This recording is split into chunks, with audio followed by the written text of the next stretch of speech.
ഹരേ കൃഷ്ണ. ഇതില് 1+ എന്നുണ്ട്.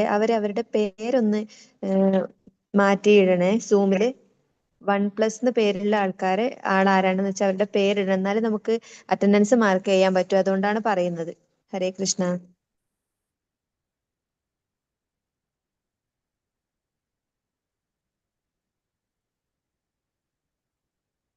ഇനി അതിൽ മാറ്റാൻ പറ്റുന്നില്ലെങ്കിൽ ഒന്നുകിൽ കമന്റിൽ ഇതിൽ ചാറ്റ് എന്നുള്ളതിൽ എഴുതിയിട്ടാലും മതി, അല്ലെങ്കിൽ ഒന്ന് അൺമ്യൂട്ട് ചെയ്ത് പറഞ്ഞു കഴിഞ്ഞാലും മതി. നമ്മൾ പേര് നോട്ട് ചെയ്തോളാം ഇപ്പൊ തന്നെ. ഹരേ കൃഷ്ണ.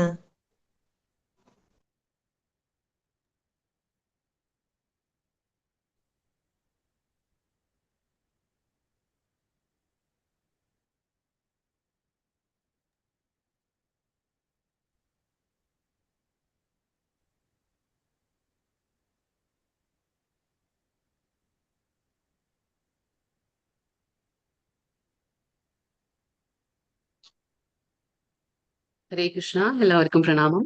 ശ്രീ രാധാ ഗോവിന്ദ ഇസ്കോൺ മംഗളൂരിന്റെ ഹരേ കൃഷ്ണ. ശ്രീ രാധാ ഗോവിന്ദ ഇസ്കോൺ മംഗളൂരിന്റെ 18 ദിവസത്തെ ഗീതാധ്യാനത്തിലേക്ക് എല്ലാവർക്കും സ്വാഗതം.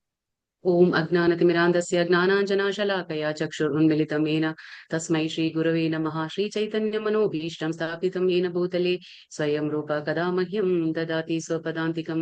വന്ദേഹം ശ്രീഗുരോ ശ്രീയുത പദകമലം ശ്രീഗുരുൻ വൈഷ്ണവാംശ്ച ശ്രീരൂപം സാഗ്രജാതം സഹഗണ രഘുനാഥാന്വിതം तं സജീവം സാദ്വൈതം സാവധൂതം പരിജനസഹിതം കൃഷ്ണ ചൈതന്യദേവം ശ്രീ രാധാകൃഷ്ണപാദാൻ സഹഗണ ലളിതാ ശ്രീ വിശാഖാന്വിതാംശ്ച. ഹേ കൃഷ്ണ കരുണാ സിന്ധു ദീനബന്ധോ ജഗത്പത്തെ ഗോപേശ ഗോപികാ കാന്ത രാധാകാന്ത നമോസ്തുതേ. തപ്ത കാഞ്ചന ഗൗരാംഗീ രാധേ വൃന്ദാവനീശ്വരി വൃഷഭാനുസുതേ ദേവി പ്രണമാമി ഹരിപ്രിയേ.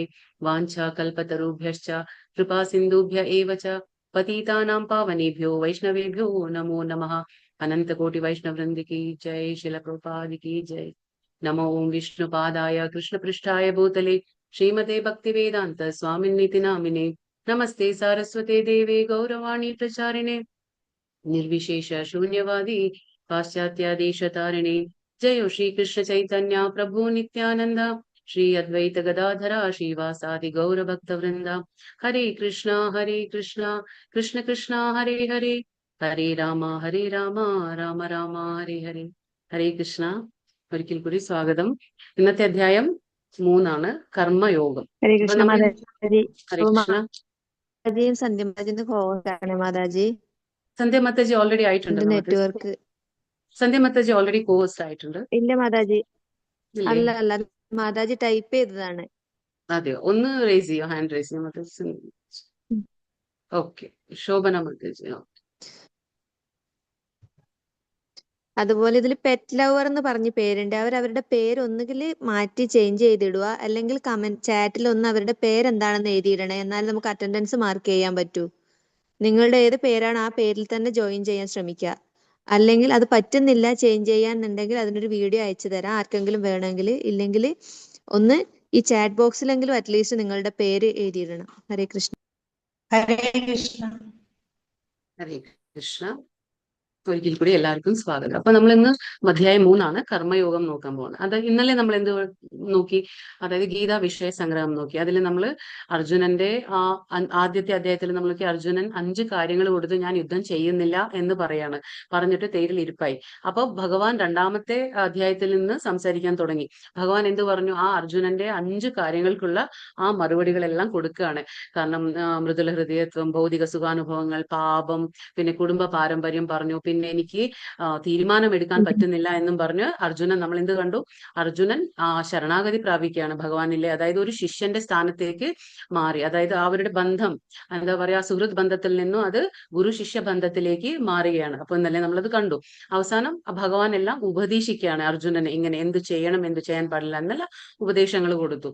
അപ്പൊ ഇപ്പൊ ഇവിടെ മൂന്നാമത്തെ അധ്യായത്തിൽ നമ്മൾ കാണാൻ പോകുന്നത് എന്താന്ന് വെച്ചാൽ കർമ്മയോഗം. അപ്പൊ ഈ കർമ്മയോഗത്തിൽ ഇപ്പോ അർജുനന്റെ സംശയത്തോടു കൂടിയാണ് ഈ അധ്യായം തുടങ്ങുന്നത്. അപ്പൊ അർജുനൻ ഇപ്പൊ ഇവിടെ ഒരു സംശയം തോന്നാണ്. എന്താണ് ആ സംശയം? നമുക്ക് നോക്കാം.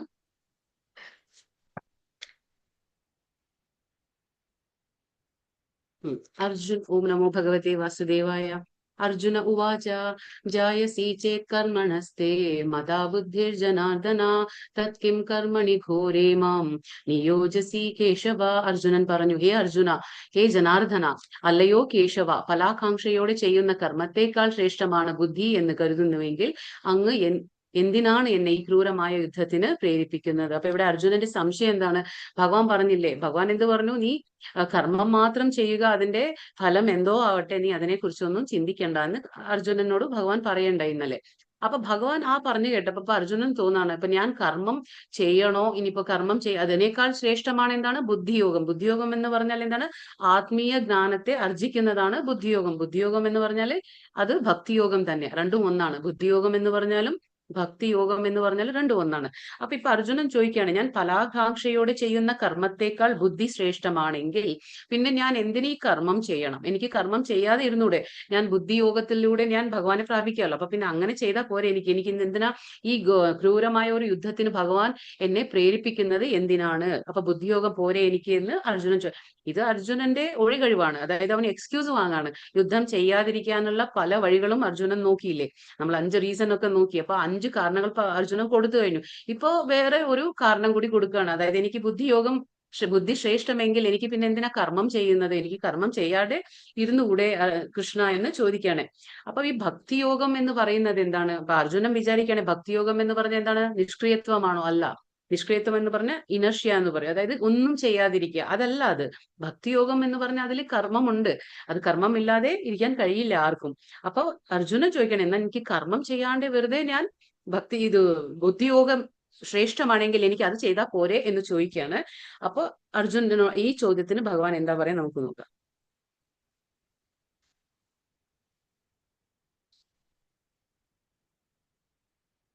വ്യാമിശ്രേണേവ വാക്യേന ബുദ്ധിം മോഹയസീവ മേ തദേകം വദ നിശ്ചിത്യ ഏന ശ്രേയോ ഹമാപ്ലുയാം. ദ്വയാർത്ഥങ്ങളുടെ ഉപദേശങ്ങളാൽ അങ്ങ് എന്റെ ബുദ്ധിയെ അമ്പരിപ്പിക്കുന്നു. എനിക്ക് ഏറ്റവും ശ്രേയസ്കരം എന്തെന്ന് തീർത്തും പറഞ്ഞു തരൂ. ഇപ്പൊ ഭഗവാനോട് ചോദിക്കുകയാണ്. അർജുനൻ ചോദിച്ചു, ബുദ്ധി ശ്രേഷ്ഠമാണെങ്കിൽ എനിക്ക് കർമ്മം എന്തിനു ചെയ്യണം? നിങ്ങൾ എന്തിനാണ് ഭഗവാൻ എന്നെ ഈ യുദ്ധത്തിന് പ്രേരിപ്പിക്കുന്നത്? അപ്പൊ എനിക്ക് ബുദ്ധിയോഗം പോരെ? ബുദ്ധി ശ്രേഷ്ഠമാണെങ്കിൽ കർമ്മം എന്തിനു ഞാൻ ചെയ്യണം? അപ്പൊ എനിക്ക് ഈ ദ്വയാർത്ഥങ്ങളുടെ, അതായത് 2 അർത്ഥങ്ങൾ വെച്ചിട്ടുള്ള ഇത് ഉപദേശങ്ങൾ എന്നെ ആകെ അമ്പരിപ്പിക്കുന്നു, എന്നെ കൺഫ്യൂഷൻ ആക്കുന്നു. എനിക്കിപ്പോ ഏറ്റവും ശ്രേയസ്കരം എന്തെന്ന് ഭഗവാനോട് പറയാണ്, തീർത്തും പറഞ്ഞു തരൂ. തദേകം വധ. ഇവിടെ ഒരു തദേകം വധ എന്നുണ്ട്. എന്താണ് അതിന്റെ അർത്ഥം? തദേകം വധ എന്ന് പറഞ്ഞാൽ ആ ഒന്നിനെ കുറിച്ച്. ഏതൊന്നിനെ കുറിച്ച്? അതായത് എനിക്ക് എന്താണോ ശ്രേയസ്കരം ആ ഒന്നിനെ കുറിച്ച് എനിക്ക് പറഞ്ഞു തരാൻ അർജുനൻ പറയാണ് ഇപ്പൊ കൃഷ്ണനോട്. തദേകം വധ എന്ന് ഭഗവാനോട് പറയാണ്. ഇപ്പൊ 3.4 ഇതിൽ നോക്കാം നമുക്ക്. കർമ്മണാം ആരംഭ നൈഷ്കർമ്മ്യം പുരുഷോശ്ലുതേ ന ച സന്യാസാ ന ദേവ സിദ്ധിം സമധിഗച്ഛതി. കർമ്മം ചെയ്യാതിരുന്നത് കൊണ്ട് മാത്രം ആരും കർമ്മഫലങ്ങളിൽ നിന്ന് മുക്തനാവില്ല. സന്യാസം കൊണ്ട് മാത്രം ഒരാള് പൂർണ്ണത നേടുകയുമില്ല. ഇവിടെ ഭഗവാൻ എന്താ പറയണേ? അർജുനനോട് പറഞ്ഞു കൊടുക്കുകയാണ്. അതായത് കർമ്മം ചെയ്യാതിരുന്നുകൊണ്ട് ഒരാൾക്ക് പൂർണ്ണത നേടാൻ കഴിയില്ല. അതായത് സന്യാസം കൊണ്ട് മാത്രം ആർക്കും പൂർണ്ണത നേടാൻ കഴിയില്ല. കാരണം എല്ലാവർക്കും കർമ്മം ചെയ്യണം. അത് ബ്രഹ്മാവിൽ നിന്നും ഒരു ഉറുമ്പ് വരെ നമുക്കിവിടെ കർമ്മം ചെയ്യാതിരിക്കാൻ കഴിയില്ല. കാരണം ഈ ഭൂമി എന്താണ്? കർമ്മഭൂമിയാണ്. ഇവിടെ കർമ്മം ചെയ്യാതെ ഒരാൾക്കും ഇരിക്കാൻ പറ്റില്ല. ഇപ്പൊ നമ്മൾ ചിന്തിക്കുകയാണ്, ഞാൻ കർമ്മം ഒന്നും ചെയ്യില്ല, ഞാൻ വെറുതെ ഒരു സ്ഥലത്ത് ഇരിക്കാമെന്ന്, ഞാൻ സന്യാസം സ്വീകരിച്ചിരിക്കുക, എങ്കിൽ പോലും നമ്മുടെ ഇന്ദ്രിയങ്ങൾ പ്രവർത്തിച്ചുകൊണ്ടിരിക്കും. എന്താണ് നമ്മുടെ ഇന്ദ്രിയങ്ങൾ? കണ്ണ്, മൂക്ക്, നാക്ക്, ത്വക്ക് നമ്മൾ പറഞ്ഞു. പിന്നെ മനസ്സൊരു ഇന്ദ്രിയമാണ്. അപ്പൊ ആ മനസ്സും പ്രവർത്തിച്ചുകൊണ്ടിരിക്കും. നമുക്ക് ഒരു മിനിറ്റ് പോലും നമുക്ക് ഒന്നും തന്നെ ചിന്തിക്കാതെ ഇരിക്കാൻ കഴിയില്ല. എന്തെങ്കിലും അത് മനസ്സ് ചിന്തിച്ചുകൊണ്ടേയിരിക്കും.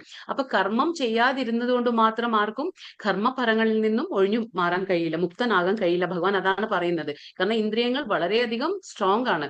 അപ്പൊ നമുക്ക് കർമ്മഫലങ്ങൾ ഉണ്ടായിരിക്കും, എന്ത് തന്നെ ആയാലും. അപ്പൊ നമ്മൾ ചിന്തിച്ചു കൊണ്ടിരുന്നാലും അത് പിന്നീട് അത് പ്രവർത്തനമായിട്ട് മാറും. അപ്പൊ അതുകൊണ്ട് ഭഗവാൻ പറയണേ, സന്യാസം കൊണ്ട് മാത്രം ഒരാൾക്ക് പൂർണ്ണതയൊന്നും കിട്ടുകയില്ല എന്ന് ഭഗവാൻ പറയാണ്. അപ്പോ ഇതിപ്പോ നമ്മൾ എന്താ പറഞ്ഞ, ഇവിടെ കർമ്മം എന്ന് പറയുമ്പോൾ രണ്ടു തരം കർമ്മമുണ്ട്. അതായത് ഒന്ന് സകാമ കർമ്മം എന്ന് പറയും, നിഷ്കാമ കർമ്മം എന്ന് പറയും. സകാമ കർമ്മം എന്ന് പറഞ്ഞാൽ എന്താണ്? നമ്മൾ കർമ്മം ചെയ്യുന്നു, അത് എനിക്ക് വേണ്ടിയിട്ട്. ഇപ്പൊ ഞാൻ ഒരു കർമ്മം ചെയ്യാണ്, പക്ഷെ എനിക്ക് അതിന്റെ പ്രതിഫലം ആഗ്രഹിക്കുന്നു. ഞാൻ എന്ന് വെച്ചാൽ ഇപ്പൊ ഞാൻ എന്തെങ്കിലും ഒരു നല്ല കർമ്മമായിക്കോട്ടെ, അത് ഏത് കർമ്മമായാലും ഞാൻ ഒരു ഫലം ആഗ്രഹിച്ചുകൊണ്ട് ഒരു കർമ്മം ചെയ്യുമ്പോൾ അതെന്താണത്? ആ ഫലത്തെ ഞാൻ ആഗ്രഹിക്കുകയാണ്. അപ്പൊ അത് സകാമ കർമ്മമായി. അത് എനിക്ക് വേണ്ടിയിട്ടുള്ള ആ കർമ്മമാണത്, എന്റെ സന്തോഷത്തിന് വേണ്ടിയിട്ട് ചെയ്യുന്ന ഒരു കർമ്മമാണ് സകാമ കർമ്മം. പിന്നെ നിഷ്കാമ കർമ്മം. നിഷ്കാമ എന്ന് പറഞ്ഞാൽ അതിന്റെ ആ പേരിൽ തന്നെ ഉണ്ട് നിഷ്കാമ. അതിൽ കാമമില്ല. കാമം എന്ന് പറഞ്ഞാൽ ആഗ്രഹമില്ല. അതായത് ഞാൻ കർമ്മം ചെയ്യുന്നു, പക്ഷെ എനിക്ക് അതിന്റെ പ്രതിഫലം ആവശ്യമില്ല. അപ്പൊ ഞാൻ ആ ഫലത്തെ ഞാൻ ആഗ്രഹിക്കുന്നില്ല, വെറും കർമ്മം മാത്രം ഞാൻ ചെയ്യുന്നു. പക്ഷെ അവിടെ എന്താണ് സംഭവിക്കാന്ന് വെച്ചാൽ, നിഷ്കാമ കർമ്മത്തിലും പ്രശ്നം എന്താന്ന് വെച്ചാല്, അവിടെ നമ്മൾ ചിലപ്പോൾ കർമ്മത്തിൽ ആസക്തി ഉണ്ടാവും. നമുക്ക് കർമ്മ ഫലത്തിൽ ആസക്തി ഉണ്ടാവില്ല, പക്ഷെ ചെയ്യുന്ന കർമ്മത്തിൽ നമുക്ക് ആസക്തി ഉണ്ടാവും. അതാണ് നിഷ്കാമ കർമ്മം. അപ്പൊ ആദ്യത്തെ സകാമ കർമ്മം എന്ന് വെച്ചാൽ ഞാൻ കർമ്മം ചെയ്യുന്നു, അതിന്റെ ഫലം ഞാൻ ആഗ്രഹിക്കുന്നു. രണ്ടാമത്തേത് നിഷ്കാമ കർമ്മം, ഞാൻ കർമ്മം ചെയ്യുന്നു, ഫലം ഞാൻ ആഗ്രഹിക്കുന്നില്ല.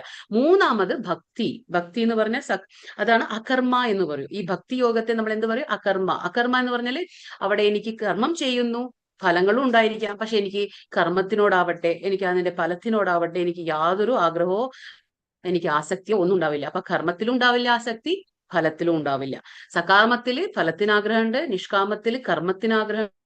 പക്ഷെ ഭക്തി എന്ന് പറയുമ്പോൾ അതില് അകർമ്മം എന്ന് പറയും. അവിടെ കർമ്മത്തിലും ആസക്തിയില്ല, ഫലത്തിലും ആസക്തിയില്ല. കാരണം നമുക്കറിയാം നമ്മൾ എന്താണ് ചെയ്യുന്നത്, നമ്മൾ ചെയ്യുന്ന ഓരോ പ്രവർത്തനങ്ങളും അത് ഭഗവാന് വേണ്ടിയിട്ടാണ്. നമ്മൾ ഭഗവാനിലെ സമർപ്പിച്ചുകൊണ്ട് നമ്മൾ ചെയ്യുകയാണ്. അപ്പൊ അതിന്റെ അതിന്റെ ഫലം നല്ലതോ ചീത്തയോ എന്തു വേണമെങ്കിലും ആയിക്കോട്ടെ, നമ്മൾ അതിനെക്കുറിച്ച് ചിന്തിക്കുകയില്ല, ആഗ്രഹിക്കുകയില്ല. അതാണ് അകർമ്മം. അതായത് ഭക്തി യോഗ എന്ന് പറഞ്ഞാൽ ഇതാണ്. അവിടെ നമ്മൾ കർമ്മത്തിനോടും ഫലത്തിനോടും യാതൊരു അറ്റാച്ച്മെന്റും നമുക്ക് അതിനോട് ഉണ്ടാവില്ല. അപ്പൊ ഇങ്ങനെ ചെയ്യുമ്പോൾ മാത്രമാണ് നമുക്കൊരു പൂർണ്ണത കിട്ടുകയുള്ളൂ. യജ്ഞാർത്ഥാത് കർമ്മണോ അന്യത്ര ലോകോയം കർമ്മ ബന്ധനഃ തദർത്ഥം കർമ്മ കൗന്തേയ മുക്തസംഗാ സമാചര.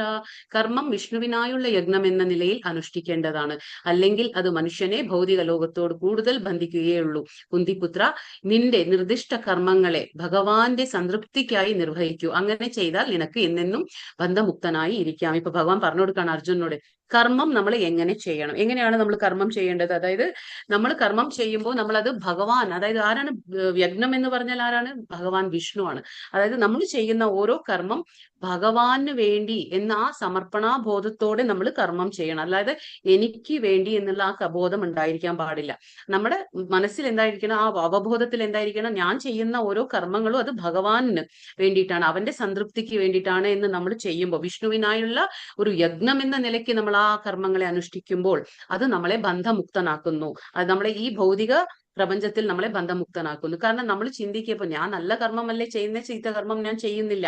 പക്ഷെ അങ്ങനെയല്ല, നമ്മൾ നല്ലതായിക്കോട്ടെ ചീത്ത കർമ്മമായിക്കോട്ടെ എന്ത് ചെയ്താലും നമ്മൾ വീണ്ടും വീണ്ടും ഈ ഭൂമിയിൽ വന്ന് ജനിക്കേണ്ടി വരും. കാരണം എന്താന്ന് വെച്ചാല് നല്ല കർമ്മങ്ങൾക്ക് നല്ല ഫലങ്ങൾ ഉണ്ടാവും, ചീത്ത കർമ്മങ്ങൾക്ക് ചീത്ത ഫലങ്ങൾ ഉണ്ടാവും. പക്ഷെ ഏത് ഫലമായാലും നമ്മൾ അനുഭവിക്കാൻ ഈ ഭൂമിയിൽ തന്നെ വരണം നമുക്ക്. അതുകൊണ്ട് കർമ്മഭൂമിയാണ്.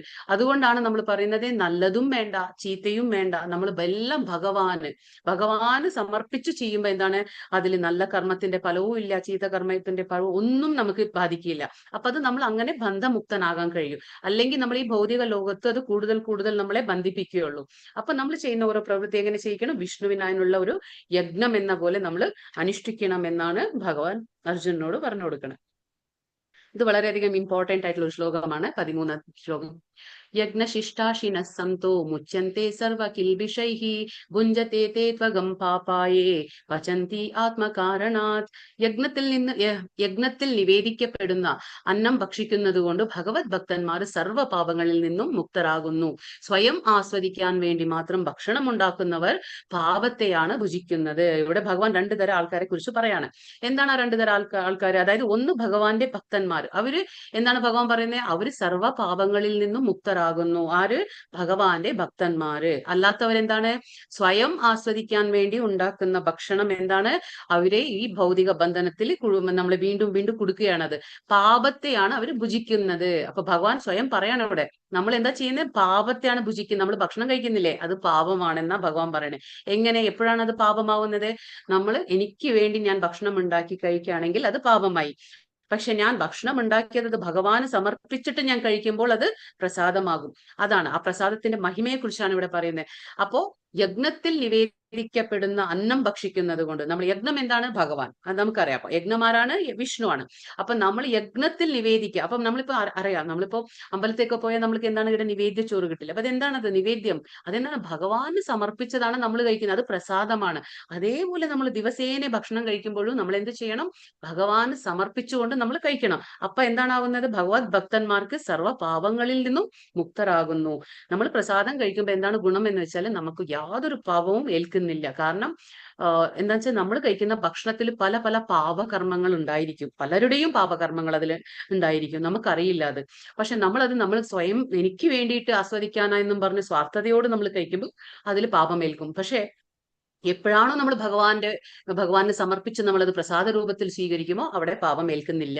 അത് പക്ഷെ ഇവിടെ പറയുന്നു, ഞാൻ സ്വന്തം ഭക്ഷണം ഭുജിക്കുന്നത് എന്താണത്? പാപം ആണ് അവര് ഭുജിക്കുന്നത്. ഇവിടെ കാണാം ചിത്രത്തിൽ എന്താ കാണുന്നത്?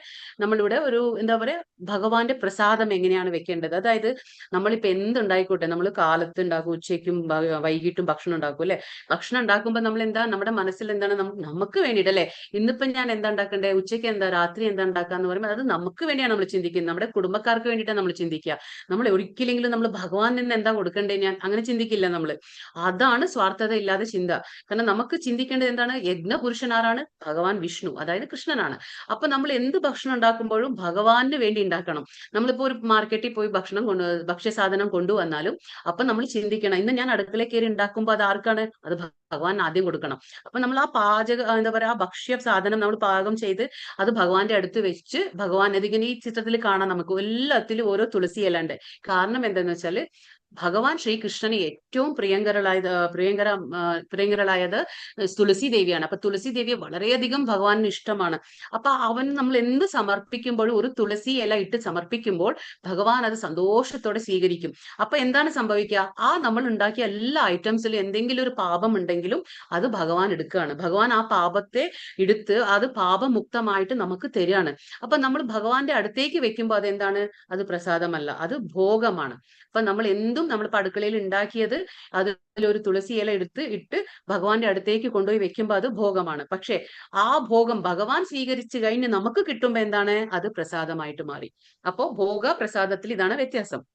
എപ്പോഴാണോ ഭഗവാൻ നമ്മൾ വെക്കുന്ന ഭക്ഷണം സ്വീകരിച്ച് നമുക്ക് നൽകുന്നോ അത് പ്രസാദമായി മാറി. അതാണ് അതിന്റെ പ്രത്യേകത. അപ്പൊ അതിൽ ഭഗവാന്റെ ആ ഒരു ടേസ്റ്റ് എന്ന് പറയുന്നത്, നമ്മൾ ഉച്ഛിഷ്ടം എന്ന് പറയും ഇതിന്. ഈ പ്രസാദത്തിന് നമ്മൾ എന്താ പറയാ? ഭഗവാന്റെ ഉച്ഛിഷ്ടമാണ്. അപ്പൊ അത് നമ്മൾ കഴിക്കുമ്പോൾ എന്താണ്? നമ്മുടെ മനസ്സും ശരീരവും എല്ലാം ശുദ്ധീകരിക്കപ്പെടണം, ആത്മാവും എല്ലാം ശുദ്ധീകരിക്കപ്പെടും. അതുകൊണ്ടാണ് ദിവസേന നമ്മൾ പ്രസാദം കഴിക്കണം എന്നാണ് പറയുന്നത്. അപ്പൊ നമുക്കിപ്പോ ചിന്തിക്കുക, എന്തുകൊണ്ട് നമ്മൾ പ്രസാദം കഴിക്കണം എന്ന് വെച്ചാൽ, ഇപ്പോ എന്താ പറയാ, ഈ ഭക്ഷ്യ സാധനങ്ങൾ എവിടുന്നാ വരുന്നത്? അത് എന്താ പറയാ, കൃഷി സ്ഥലത്തുനിന്ന് വരും അല്ലെ. കൃഷി സ്ഥലത്തുനിന്ന് ഹോൾസെയിൽ മാർക്കറ്റിലേക്ക് പോകും. ഹോൾസെയിൽ മാർക്കറ്റിൽ നിന്ന് എവിടെ പോകും? റീറ്റെയിൽ മാർക്കറ്റിൽ പോകും. എന്നിട്ട് നമ്മൾ എന്ത് ചെയ്യും? നമ്മൾ പുറത്തു പോയി സാധനങ്ങളും, പച്ചക്കറി ആവട്ടെ പഴങ്ങളാവട്ടെ എന്തും നമ്മൾ വാങ്ങി വരും. നമ്മൾ വാങ്ങി വന്നത് നമ്മൾ വൃത്തിയാക്കുമായിരിക്കും. അത് പക്ഷെ സൂപ്പർഫിഷ്യലി നമ്മൾ വൃത്തിയാക്കും, എന്നിട്ട് നമ്മൾ കഴിക്കും. നമ്മൾ സ്വയം കഴിക്കുകയാണ്. അപ്പൊ എന്താ സംഭവിക്കുന്നത്? അതിന്റെ ആ പഴവർഗ്ഗങ്ങളായിക്കോട്ടെ, അത് പച്ചക്കറി ആയിക്കോട്ടെ, അതിലൊക്കെ പാപങ്ങൾ ഉണ്ടാവും. കാരണം എന്ന് വെച്ചാൽ നമുക്കറിയാം, ഇന്ന് കൃഷിക്കാർ എത്രയോ പേര് ആത്മഹത്യ ചെയ്യുന്നു. അവരുടെ എത്രയോ ദുഃഖത്തിന്റെ കണ്ണീരുണ്ടാവും. അത് ഓരോ സാധനത്തിൽ ഒരുപാട് സങ്കട കഥകൾ ഉണ്ടാവും. അതൊന്നും അറിയില്ല അല്ലെ. നമ്മുടെ കയ്യിൽ എന്താണ്? നമുക്ക് സാധനം റെഡിമെയ്ഡ് ആയിട്ട് നമ്മുടെ അടുത്തേക്ക് എത്തുന്നു, നമ്മളത് പാകം ചെയ്ത് നമ്മൾ കഴിക്കുന്നു, അത്രേ നമ്മൾ അറിയുന്നുള്ളൂ. പക്ഷെ അതല്ല, അത് നമ്മൾ എത്രയോ പാപങ്ങൾ ഉണ്ടാവും. അപ്പൊ നമ്മൾ അതെല്ലാം കുക്ക് ചെയ്തിട്ട് നേരെ ഭഗവാന്റെ ഒരു തുളസി ഇല ഇട്ട് ഭഗവാന്റെ അടുത്തേക്ക് ഒന്ന് വെച്ച്, ഏത് മന്ത്രം ഭഗവാന്റെ ആ മന്ത്രം ചൊല്ലി അവിടെ വെക്കുമ്പോൾ കുറച്ചു നേരം സമയം കൊടുക്കുക ഭഗവാനെ സ്വീകരിക്കാനായിട്ട്. എന്നിട്ട് നമ്മൾ തിരിച്ചതെടുത്ത് നമ്മൾ കഴിക്കുമ്പോൾ എന്താണ്? അത് പ്രസാദമായിട്ട് മാറി. അപ്പൊ അത് നമ്മൾ കഴിക്കുമ്പോൾ എന്താണ്? ഭഗവാൻ അതിലെ പാപങ്ങൾ മുഴുവൻ അവൻ എടുക്കും. അങ്ങനെയാണ് ഭഗവത് ഭക്തർ പാപത്തിൽ നിന്ന് മോചിതരാകുന്നത്. അതാണ് ഭഗവാൻ. അല്ലാത്തവരെന്താണ്? അവര് പാപത്തെയാണ് ഭുജിക്കുന്നത്, അതിലെല്ലാം പാപം ഉണ്ടായിരിക്കും, അതാണ് നമ്മൾ കഴിച്ചുകൊണ്ടിരിക്കുന്നത്.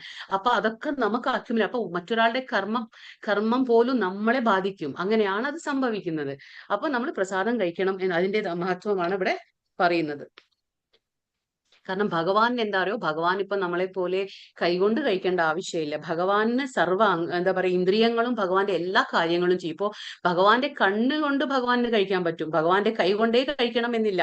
അത് നമ്മുടെ ബ്രഹ്മസംഹിതയിൽ ബ്രഹ്മാവ് പറയുന്നു, അങ്കാനി യസ്യ സകലേന്ദ്രിയ വൃത്തിമന്തി പശ്യന്തി പാന്തി കലയന്തി ചിരം ജഗന്തി എന്ന്.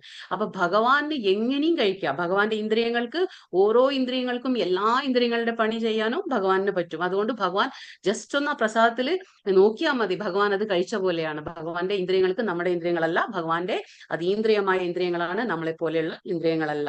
ഓക്കെ, അതാണ് ഇപ്പൊ പ്രസാദത്തിന്റെ മഹിമ ഇവിടെ പറഞ്ഞു തരുന്നത്.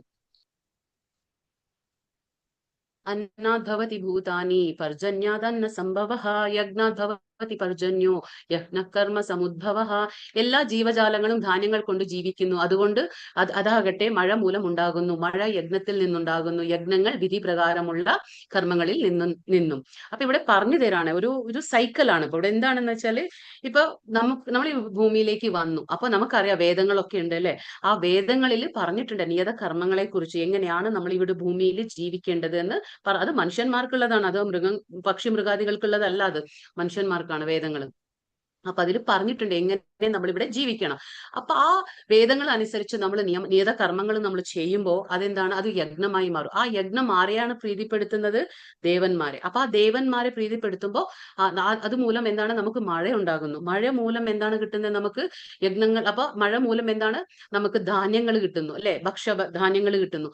ആ ധാന്യം മൂലം നമ്മൾ എന്താണ്, ആ ജീവജാലങ്ങൾക്ക് ഒരു പോഷണം അല്ലെ. നമുക്കൊക്കെ ഭക്ഷണം കഴിക്കണമെങ്കിൽ ധാന്യങ്ങൾ വേണ്ടേ അല്ലെ. അതെങ്ങനെ കിട്ടാം? മഴ മൂലം. ആ മഴ എങ്ങനെ കിട്ടാം? യജ്ഞം മൂലം. യജ്ഞം എങ്ങനെയാണ്? നമ്മൾ കർമ്മം ചെയ്യുമ്പോൾ. ഇതാണ് ഈ സൈക്കിളാണ് പറയുന്നത്. അതായത് വിധി പ്രകാരമുള്ള കർമ്മങ്ങളിൽ നിന്ന് യജ്ഞം ഉണ്ടാകുന്നു, യജ്ഞത്തിൽ നിന്നും എന്താ പറയാ ഭഗവാൻ, അതായത് ദേവന്മാര് പ്രീതിപ്പെടുകയാണ്, അതിൽ നിന്ന് മഴ ഉണ്ടാകുന്നു, മഴയിൽ നിന്ന് ധാന്യങ്ങൾ, പിന്നെ ധാന്യങ്ങളിൽ നിന്ന് ജീവജാലങ്ങൾ ജീവിക്കുന്നു. അതാണ് ആ സൈക്കിൾ നമുക്കിവിടെ കാണാം. ഈ സൈക്കിളിൽ നമുക്ക് എന്താ കാണുന്നത്? ഇവിടെ കൃഷ്ണനുണ്ട് അല്ലെ. ഭഗവാൻ കൃഷ്ണന്റെ എന്താ പറയാ, ആ ഒരു നോളജ് ഭഗവാൻ ആർക്കാ കൊടുത്ത? ജ്ഞാനം ബ്രഹ്മദേവന് കൊടുത്തു. ആ ബ്രഹ്മദേവൻ എന്തായി? 4 വേദങ്ങളെ രചിച്ചു അല്ലെ. ആ 4 വേദങ്ങളുണ്ട്, നമുക്കറിയാം എല്ലാം. ആ എന്താ പറയാ 4 വേദങ്ങളിൽ എന്താണുള്ളത്? നമ്മൾ ഇവിടെ എങ്ങനെ നിയതകർമ്മങ്ങൾ ചെയ്യണം എന്നുണ്ട്. പിന്നെ മനുഷ്യന്മാർ എന്ത് ചെയ്യും? നമ്മുടെ നിയതകർമ്മങ്ങൾ, അതായത് ഡ്യൂട്ടീസ് എന്ന് പറയും. നമ്മൾ നമ്മുടെ ഡ്യൂട്ടീസ് ഒക്കെ നമ്മൾ ചെയ്തു പോകും. എന്താ വെച്ചാൽ വിധി പ്രകാരമുള്ള നിയതകർമ്മങ്ങൾ നമ്മൾ അനുഷ്ഠിക്കും. അങ്ങനെ നമ്മൾ വിധി പ്രകാരമുള്ള നിയതകർമ്മങ്ങൾ അനുഷ്ഠിക്കുമ്പോൾ എന്താ സംഭവിക്കുന്നത്? ദേവന്മാർ പ്രീതിപ്പെടും. ഈ ദേവന്മാർ ആരാ? ഈ ദേവന്മാരൊക്കെ ഭഗവാന്റെ പ്രതിനിധികളാണ്. അതായത് എന്താ പറയാ, റെപ്രസെന്റേറ്റീവ് എന്ന് നമ്മൾ പറയില്ലേ, അങ്ങനെയാണ്. സോ ഒരു പ്രൈം മിനിസ്റ്റർ ഉണ്ടെങ്കിൽ, പ്രൈം മിനിസ്റ്റർ ഇപ്പൊ ഡൽഹിയിൽ ഉണ്ടാവും, പക്ഷെ എന്നും പറഞ്ഞ എന്താ പറയാ, പ്രൈം മിനിസ്റ്ററിന് ഓരോ സ്റ്റേറ്റിലും വന്ന് നോക്കാൻ പറ്റില്ല. ഇപ്പൊ ഇത്ര സ്റ്റേറ്റ് ഉണ്ടല്ലേ, ഓരോ സ്റ്റേറ്റിലും പ്രൈം മിനിസ്റ്റർ എന്താ പറയാ പേഴ്സണലി വന്നിട്ട് എല്ലാ കാര്യങ്ങളും നോക്കി നടത്താൻ പറ്റില്ല. അപ്പൊ ഓരോ സ്റ്റേറ്റിൽ ആരുണ്ടാവും? ചീഫ് മിനിസ്റ്റർ ഉണ്ടാവും അല്ലെ. അപ്പൊ ഈ എല്ലാ ചീഫ് മിനിസ്റ്റർ ആവട്ടെ പ്രൈം മിനിസ്റ്ററുടെ അണ്ടറിലാണ്, കൺട്രോളിലാണ്. അപ്പൊ ഇവർക്കൊക്കെ ഉത്തരവാദിത്തം എന്താണ്, ഓരോ ഉത്തരവാദിത്തം കൊടുത്തിട്ടുണ്ട്, ഓരോ ഡിപ്പാർട്ട്മെന്റ് കൊടുത്തിട്ടുണ്ടാവും, ഓരോ കാര്യങ്ങൾ കൊടുത്തിട്ടുണ്ടാവും. ഇവരിതൊക്കെ ചെയ്തിട്ട് ആർക്കാണ് റിപ്പോർട്ട് കൊടുക്കുക? പ്രൈം മിനിസ്റ്റർ അല്ലെ. അതേപോലെ കൃഷ്ണനാണ് സുപ്രീം പേഴ്സൺ, എന്താ പറയാ പരമദേവോത്തമ പുരുഷൻ ആരാണ്? കൃഷ്ണനാണ്. അപ്പൊ ഈ എല്ലാ ദേവന്മാരും, അത് സൂര്യനാവട്ടെ, ചന്ദ്രനാകട്ടെ, വരുണനാവട്ടെ, അഗ്നി, ഇങ്ങനെയുള്ള പല പല ദേവന്മാർ ആരാണ്? ഭഗവാന്റെ കൺട്രോളിലാണ്. എല്ലാം ഭഗവാന്റെ, കൃഷ്ണന്റെ കൺട്രോളിലാണ്. അപ്പൊ ഇവരൊക്കെ എന്താണ് ചെയ്യുന്നത്? നമ്മൾ എന്ത് തന്നെ ഈ ദേവന്മാരെ പ്രീതിപ്പെടുത്തിയാലും അവസാനം അത് ആരുടെ അടുത്തേക്കാണ് എത്തുന്നത്? കൃഷ്ണന്റെ അടുത്തേക്കാണ് എത്തുന്നത്. അപ്പൊ അവര് റിപ്പോർട്ട് ആർക്കാ കൊടുക്കുക? കൃഷ്ണന് കൊടുക്കുക. അപ്പൊ അങ്ങനെ കൃഷ്ണന്റെ അധീനതയിലാണ് ഇവരൊക്കെ കാര്യം നിർവഹിക്കുക. അപ്പൊ അങ്ങനെ നമ്മൾ ഈ എന്താ പറയാ വേദങ്ങളിൽ പറഞ്ഞിട്ടുള്ള നീതകർമ്മങ്ങൾ ചെയ്യുമ്പോൾ ഈ ദേവന്മാർ തൃപ്തിപ്പെടാണ്. അപ്പൊ ദേവന്മാർക്ക് ഓരോ ഡിപ്പാർട്ട്മെന്റ് ഉണ്ട്. മഴയ്ക്ക് ഒരാള്, പിന്നെ എന്താ പറയാ കാറ്റിനൊരാൾ, ഇങ്ങനെ ഓരോ അഗ്നി ഉണ്ട്, വായു ഉണ്ട്, ഇങ്ങനെ ഓരോ ഡിപ്പാർട്ട്മെന്റ് ഉണ്ട്. സൂര്യ, ചന്ദ്ര, എല്ലാവരും ഉണ്ട്. അപ്പൊ ഇവരൊക്കെ എന്താ സമയാസമയത്ത് നമുക്ക് അതൊക്കെ തരും. അതായത് മഴയാവട്ടെ, എന്ത് വേണോ നമുക്ക് ആവശ്യമുള്ള സാധനങ്ങളൊക്കെ ഇവര് സമയാസമയത്ത് ദേവന്മാർ നമുക്ക് നൽകും. അതിൽ നിന്ന് എന്താ ഉണ്ടാവാ?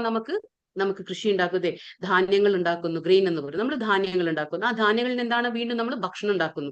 ആ ഭക്ഷണം ഉണ്ടാക്കിയിട്ട് നമ്മൾ എന്താ ചെയ്യുക? നമ്മൾ ഒരു നന്ദി പ്രകടിപ്പിക്കേണ്ടേ അല്ലെ. അതാണ് നമ്മൾ ചെയ്യേണ്ടത്. അവസാനം നമ്മൾ ആ എന്താ പറയുക ഭക്ഷ്യം നമ്മൾ ഉണ്ടാക്കി കഴിഞ്ഞാൽ ഭഗവാന് നമ്മളത് എന്താ പറയാ, ഭോഗമായിട്ട് സമർപ്പിക്കുകയാണ്.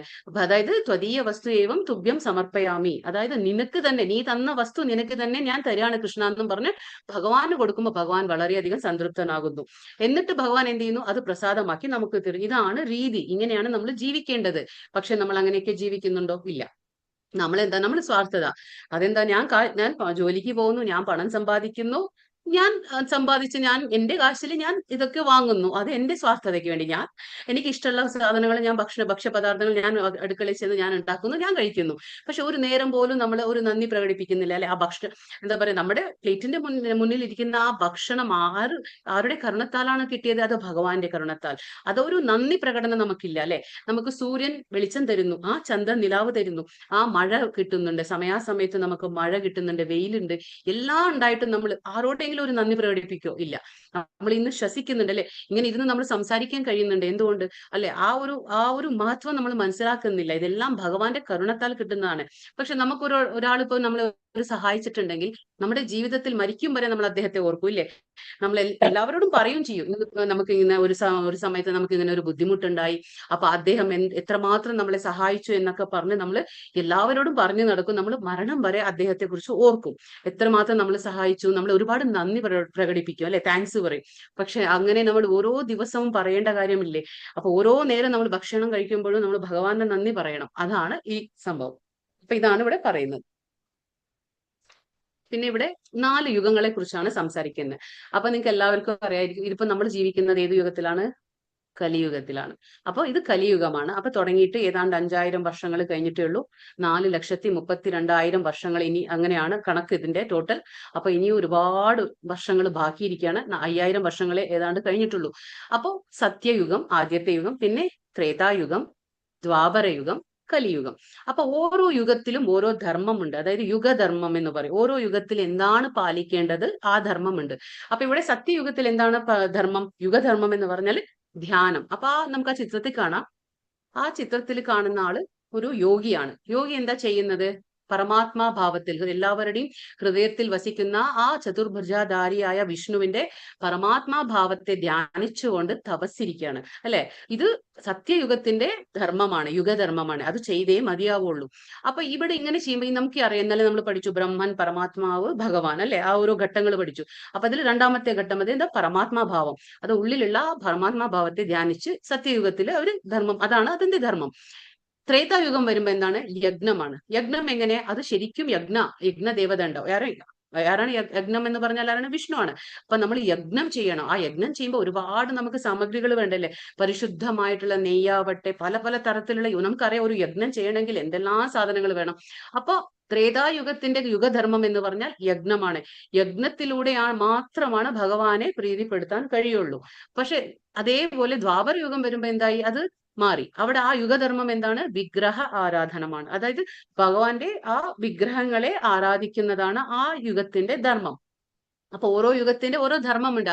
അതാ യുഗത്തില് അതാ ധർമ്മം നമ്മൾ അനുഷ്ഠിച്ചേ മതിയാവുള്ളൂ. ഇപ്പൊ കലിയുഗത്തിൽ എന്താ ഇവിടെ എഴുതിയിട്ടുള്ളത് നോക്കൂ? ഹരിനാമ സങ്കീർത്തനം. കലിയുഗത്തില് ധ്യാനം ചെയ്യണ്ട, യജ്ഞം ചെയ്യണ്ട, വിഗ്രഹാരാധനവും ചെയ്യണ്ട, ഒന്നും ചെയ്യണ്ട. കലിയുഗത്തിൽ ഒന്നേ പറഞ്ഞിട്ടുള്ളൂ, അതായത് ഹരിനാമ സങ്കീർത്തനം. ഇതാണ് കലിയുഗത്തിന്റെ യുഗധർമ്മം.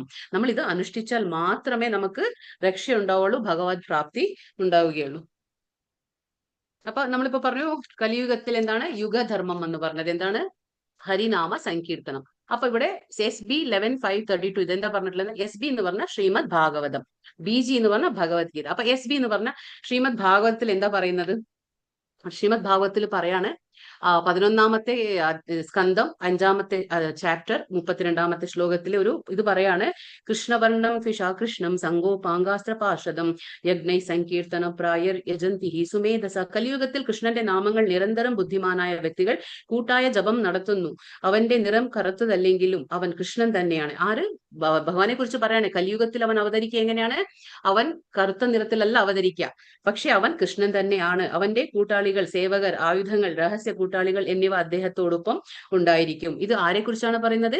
ചൈതന്യ മഹാപ്രഭു.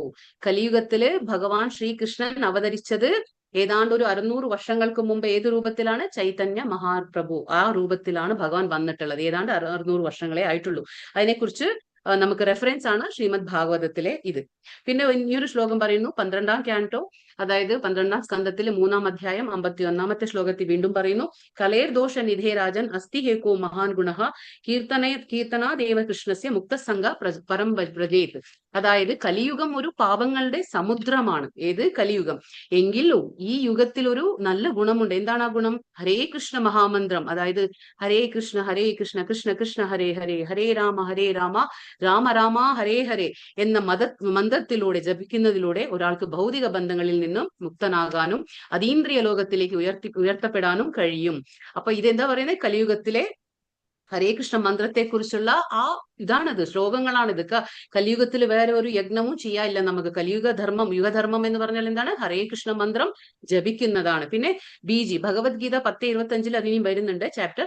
അപ്പൊ അവിടെയും ഭഗവാൻ പറയുന്നുണ്ട്, യജ്ഞങ്ങളിൽ ഞാൻ എന്താണ്?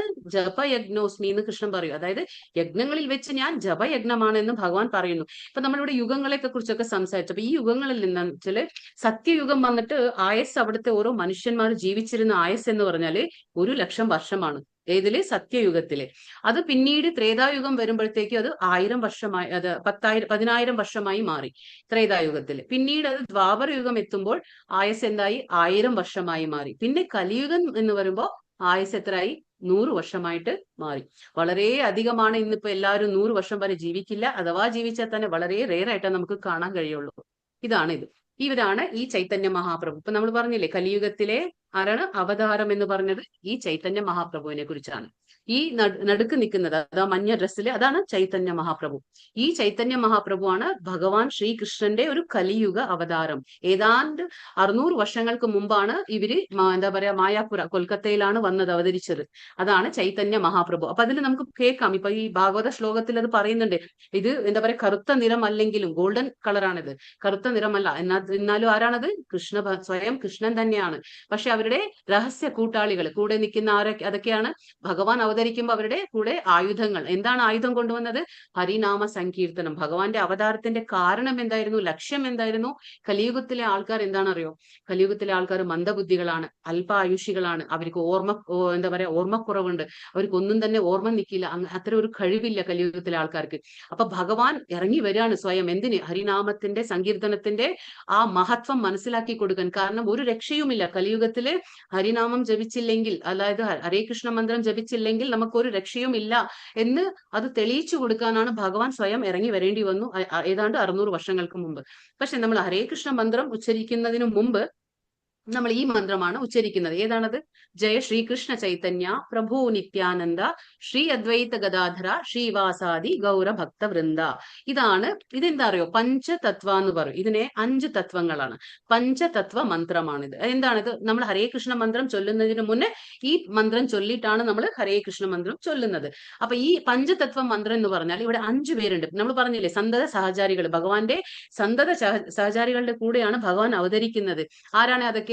അതായത് ശ്രീകൃഷ്ണ ചൈതന്യ, അതായത് സ്വയം ഭഗവാൻ, പ്രഭു നിത്യാനന്ദ എന്ന് പറഞ്ഞാൽ ബലരാമൻ, പിന്നെ ശ്രീ അദ്വൈത എന്ന് പറഞ്ഞാൽ എന്താ പറയാ ബ്രഹ്മാവും വിഷ്ണുവും ചേർന്നിട്ടുള്ള, ശിവനും എന്താ പറയാ വിഷ്ണുവും ചേർന്നിട്ടുള്ള ഒരു അവതാരമാണ് അദ്വൈത.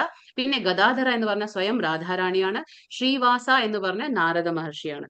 അപ്പൊ ഇങ്ങനെ 5 പേര് കൂടി 5 പേരുടെ മന്ത്രമാണിത്, പഞ്ചതത്വ മന്ത്രം. ഇത് പറഞ്ഞിട്ടാണ് നമ്മൾ ഹരേ കൃഷ്ണ കൃഷ്ണ കൃഷ്ണ ഹരേ ഹരേ, ഹരേ രാമ രാമ രാമ ഹരേ ഹരേ എന്ന് മന്ത്രം പറയുന്നത്. അപ്പോ ഈ പഞ്ചതത്വ മന്ത്രം അവര് 5 പേരെയും നമ്മൾ ധ്യാനിച്ചുകൊണ്ട് ഈ ഹരേ കൃഷ്ണ മന്ത്രം നമ്മൾ പാടും. നമ്മൾ പറയും ഹരേ കൃഷ്ണ മന്ത്രം. നമ്മളിപ്പോ നേരത്തെ മാലയിൽ കണ്ടില്ലേ, ഇങ്ങനെ ഒരു ജപമാല എടുത്തു. ഈ ജപമാലയില് നിങ്ങളൊക്കെ ചെയ്യുന്നുണ്ടാവാം ചിലവരൊക്കെ. ഇപ്പൊ അതില് ഈ ജപമാല അതിൽ 108 മണികൾ ഉണ്ടാവും. അതിൽ നമ്മൾ ഇങ്ങനെ ജപം ചെയ്യും, എന്താ പറയാ മഹാമന്ത്രം ചൊല്ലും. ഇതാണ് കലിയുഗത്തിലെ യുഗധർമ്മം. പക്ഷെ നമ്മൾ തെറ്റ് വിചാരിക്കും, കലിയുഗത്തിൽ വേറെ ഏത് ചെയ്തിട്ടും ഒരു ഗുണം ഉണ്ടാവില്ല, നമ്മൾ ഭഗവാനെ പ്രാപിക്കാൻ പറ്റുകയില്ല. കലിയുഗത്തില് ഹരിനാമം മാത്രമാണ് ഒരു വഴി. ഇവിടെ 3.21 ശ്ലോകത്തില് ലീഡർഷിപ്പിനെ കുറിച്ചാണിത്. യദ്യത് ആചരതി ശ്രേഷ്ഠ തത്തദ്ദേവേതരോ ജനഃ സയത് പ്രമാണം കുരുതേ ലോകസ്തദനു വർത്തത്തെ. ഒരു ശ്രേഷ്ഠനായ വ്യക്തി എന്തു തന്നെ ചെയ്താലും സാധാരണ ജനങ്ങൾ അദ്ദേഹത്തെ അനുകരിക്കുന്നു. മാതൃകാപരങ്ങളായ പ്രവൃത്തികളിൽ അദ്ദേഹം സ്വീകരിക്കുന്ന മാനദണ്ഡങ്ങളെ ലോകമാകട്ടെ ലോകമൊട്ടാകെ ആദരിക്കുന്നു. അപ്പൊ ഇവിടെ എന്താണ് പറഞ്ഞത്? ഒരു വ്യക്തി, ശ്രേഷ്ഠനായ ഒരു വ്യക്തി എന്താണ് ചെയ്യുന്നത് ബാക്കിയുള്ളവർ അത് ഇങ്ങനെ അനുകരിച്ചുകൊണ്ട് പോകും, അതിനെ ഫോളോ ചെയ്യും. ഇപ്പൊ നമുക്കറിയാം, കുട്ടികൾ വീട്ടിലുണ്ടെങ്കിൽ അച്ഛനമ്മയെ അനുകരിക്കും, അല്ലെങ്കിൽ അവരുടെ എന്താ പറയുക ടീച്ചർമാരെ അനുകരിക്കുക, അല്ലെങ്കിൽ അവരുടെ ആരെയൊക്കെ അവർക്ക് ആരാണോ റോൾ മോഡൽ എന്ന് പറയില്ലേ നമ്മൾ, ആ റോൾ മോഡൽ അത് അവർ മാതൃകയായിട്ട് വെക്കുന്നത് അവർ അനുകരിച്ചുകൊണ്ട് പോകും. അതേപോലെ ഇപ്പൊ ഇന്നിപ്പോ എല്ലാവർക്കും സിനിമാ താരങ്ങളായിരിക്കാം, അല്ലെങ്കിൽ ക്രിക്കറ്റ് താരങ്ങളായിരിക്കാം, അങ്ങനെ പലരെയും നമ്മൾ റോൾ മോഡലായിട്ട് വെക്കും, മാതൃകയായിട്ട് വെക്കും. എന്നിട്ട് അവരെന്താണോ ചെയ്യുന്നത് അതുപോലെ നമുക്ക് ചെയ്യാനാണ് താല്പര്യം ഉണ്ടാവുക. അവരെ നമ്മൾ അനുകരിക്കുന്നത് ഒരു ശീലമായിട്ട് വെക്കും. നമ്മൾ അത് അവർ ചെയ്യുന്ന പ്രവൃത്തികളെ നമ്മൾ എന്ത് വെക്കും, ഒരു മാനദണ്ഡമായിട്ട് കണക്കാക്കിയിട്ട് നമ്മളും അതുപോലെ തന്നെ അനുകരിക്കാൻ നമ്മൾ തുടങ്ങും. അപ്പൊ അതുകൊണ്ട് നമ്മൾ എപ്പോഴും എന്തായിരിക്കണം, നമ്മളൊരു നല്ല റോൾ മോഡൽ ആയിട്ടുണ്ടെങ്കിൽ മാത്രമേ നമുക്കത് മക്കളിലൂടെ നമുക്കത് കാണാൻ കഴിയുള്ളൂ, അല്ലെങ്കിൽ നമ്മളെ എന്താ പറയാ ഡിപ്പെൻഡ് ആയിട്ടുള്ള ആൾക്കാർക്ക് നമ്മളത് കാണിച്ചു കൊടുക്കാനും കഴിയുള്ളൂ. ഇപ്പൊ നമുക്ക് ഇങ്ങനെ നോക്കുമ്പോൾ ജനക മഹാരാജന്റെ കഥ എടുക്കുക. അപ്പൊ ജനക മഹാരാജൻ എന്ന് പറഞ്ഞാൽ സീതാദേവിയുടെ അച്ഛനാണ്. പക്ഷെ സീതാദേവിയുടെ അച്ഛന് ഓൾറെഡി എന്താ പറയാ ഒരു ആത്മസാക്ഷാത്കാരം നേടിയ ഒരു വ്യക്തിയായിരുന്നു. അദ്ദേഹത്തിന് ഒന്നും ചെയ്യേണ്ട കാര്യങ്ങൾ ഉണ്ടായിരുന്നില്ല. പക്ഷെ ഒരു രാജൻ എന്ന നിലയ്ക്ക് അദ്ദേഹം വളരെയധികം നല്ല ഒരു ദൈവഭക്തനുമായിരുന്നു, നല്ല ഒരു എന്താ പറയാ ഒരു മാതൃകയായിരുന്നു ജനങ്ങൾക്ക് എല്ലാം. കാരണം നമ്മൾ പറയില്ലേ, യഥാ രാജ തഥാ പ്രജാഹ, അതായത് രാജാവ് എങ്ങനെയാണോ, ആ രാജ്യം ഭരിക്കുന്ന രാജാവ് എങ്ങനെയാണോ അതുപോലെ ആയിരിക്കും അവിടുത്തെ പ്രജകള്. അപ്പൊ അങ്ങനെ ഒരു റോൾ മോഡലായിരുന്നു, മാതൃകയായിരുന്നു ജനക മഹാരാജാവും. അങ്ങനെയാണ് ഇത് കാണുന്നത് നമ്മള്. അപ്പൊ ഇത് അങ്ങനെയാണ്. അപ്പൊ ഒരു ലീഡർഷിപ്പ് എന്ന് പറയുമ്പോൾ ആ ലീഡറിന് ഒരു വേണ്ട ഒരു ക്വാളിറ്റി, അദ്ദേഹം നല്ല ഒരു പ്രവർത്തനങ്ങളിൽ ഏർപ്പെട്ടിരിക്കണം, എങ്കിലേ അവരുടെ എന്താ പറയാ അനുയായികൾ, അതായത് അവരുടെ ഫോളോവേഴ്സ് എന്ന് പറയില്ലേ, അവർ നല്ലതാവുള്ളൂ. അല്ലെങ്കിൽ നമ്മളിപ്പോ തെരഞ്ഞെടുക്കുമ്പോൾ വളരെയധികം സൂക്ഷിക്കണം, നമ്മൾ ആരെയാണ് ഒരു മാതൃകയായിട്ട് വെക്കുന്നത്. കാരണം അദ്ദേഹത്തിന് എന്താണ് ഗുണങ്ങൾ ഉള്ളത് നമ്മൾ വളരെയധികം ശ്രദ്ധിക്കണം. അദ്ദേഹം അല്ലാണ്ട് എന്താണ് സംഭവിക്കാന്ന് വെച്ചാൽ അവര് നല്ലതല്ലെങ്കിൽ നമ്മുടെ സ്വഭാവം ദുഷിച്ചു പോകാൻ സാധ്യത ഉണ്ടാവും. നമേ പാർത്ഥാസ്തി കർത്തവ്യം ത്രിഷു ലോകേഷു കിഞ്ചന നാനാവപ്തമവാപ്തവ്യം വർത്ത ഏവാച കർമ്മണി. പാർത്ഥ, 3 ലോകങ്ങളിലും എനിക്ക് ചെയ്യേണ്ടതായിട്ട് ഒന്നുമില്ല. എന്താ പറയാ എനിക്ക് ഇല്ലാത്തതായോ ആവശ്യമായതായിട്ടോ യാതൊന്നും ഇല്ല. ഭഗവാൻ ഒന്നും തന്നെ ഇല്ല. എങ്കിലും ഞാൻ വിധിക്കപ്പെട്ട കർമ്മം ചെയ്തുകൊണ്ടേയിരിക്കും. ഇതാരാ പറയുന്നത്? ഭഗവാൻ കൃഷ്ണൻ പറയാണ്. അതായത് എനിക്ക് ഈ 3 ലോകങ്ങളിലും ചെയ്യേണ്ട കർമ്മങ്ങളായിട്ട് ഒന്നുമേ ഇല്ല. ഭഗവാൻ എന്താ ചെയ്യേണ്ടത്? കാരണം ഭഗവാൻ ആത്മാരാമനാണ്. ആത്മാരാമൻ എന്ന് പറഞ്ഞാൽ ആത്മസംതൃപ്തനാണ്. അവനൊന്നും നമുക്ക് ഭഗവാന് കൊടുക്കാൻ പറ്റും എന്തെങ്കിലും? കാരണം ഭഗവാൻ സൃഷ്ടിച്ചതാണ് ഈ കാണുന്ന ഭൗതിക പ്രപഞ്ചമാവട്ടെ, ജീവജാലങ്ങൾ 84 ലക്ഷം ജീവജാലങ്ങൾ എല്ലാം ഭഗവാനാണ് സൃഷ്ടിച്ചത്. അപ്പൊ ഭഗവാന് കൊടുക്കാൻ നമ്മളെ കൊണ്ട് എന്തെങ്കിലും സാധിക്കില്ല. പക്ഷെ അത് നമ്മൾ പ്രേമം കൊണ്ട്, ഭക്തി കൊണ്ട് മാത്രമേ കൊടുക്കാൻ സാധിക്കൂ. പക്ഷെ ഭഗവാൻ പറയണ എനിക്ക് ചെയ്യേണ്ട കർമ്മങ്ങളായിട്ട് ഒന്നുമേ ഇല്ല 3 ലോകത്തും. പക്ഷെ എങ്കിലും ഭൂമിയിൽ ഭഗവാൻ സ്വയം ഇറങ്ങി വരുമ്പോൾ ഭഗവാൻ എന്താ ചെയ്യുന്നത്? ഭഗവാൻ കാണിച്ചു കൊടുക്കുകയാണ്, ഇങ്ങനെയാണ് ജീവിക്കേണ്ടത്, ഇങ്ങനെയാണ് കർമ്മം ചെയ്യേണ്ടതെന്ന് സ്വയം ഭഗവാൻ കാണിക്കുക. അപ്പൊ നമുക്കറിയാം, ശ്രീരാമനെ എടുത്തു നോക്കിയാലും ശ്രീരാമൻ ഭൂമിയിൽ വന്നപ്പോൾ എന്താ ചെയ്തത്? ഒരു മകൻ എന്ന നിലയ്ക്ക് എന്താണ്, അച്ഛൻ പറഞ്ഞതനുസരിച്ച് കാട്ടിലേക്ക് പോയി, വനവാസത്തിലേക്ക് പോയി.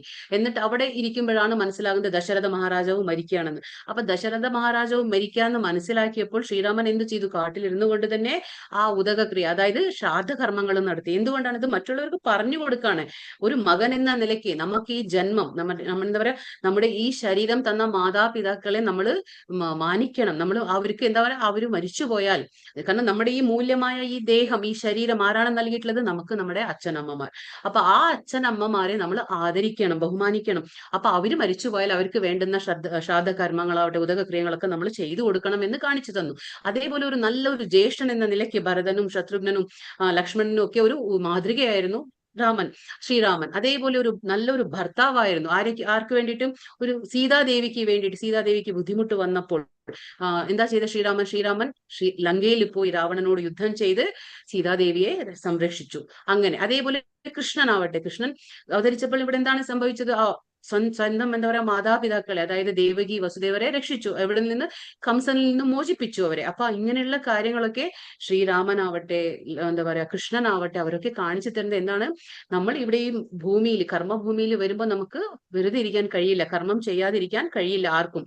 അപ്പൊ നമ്മൾ കർമ്മം ചെയ്യണം. പക്ഷെ അത് എങ്ങനെ ചെയ്യണം എന്നുള്ളതാണ് ഇമ്പോർട്ടന്റ്. അത് നമ്മൾ തോന്നിയ പോലെ, നമ്മുടെ ഇഷ്ടം പോലെ അല്ല ചെയ്യേണ്ടത്. അത്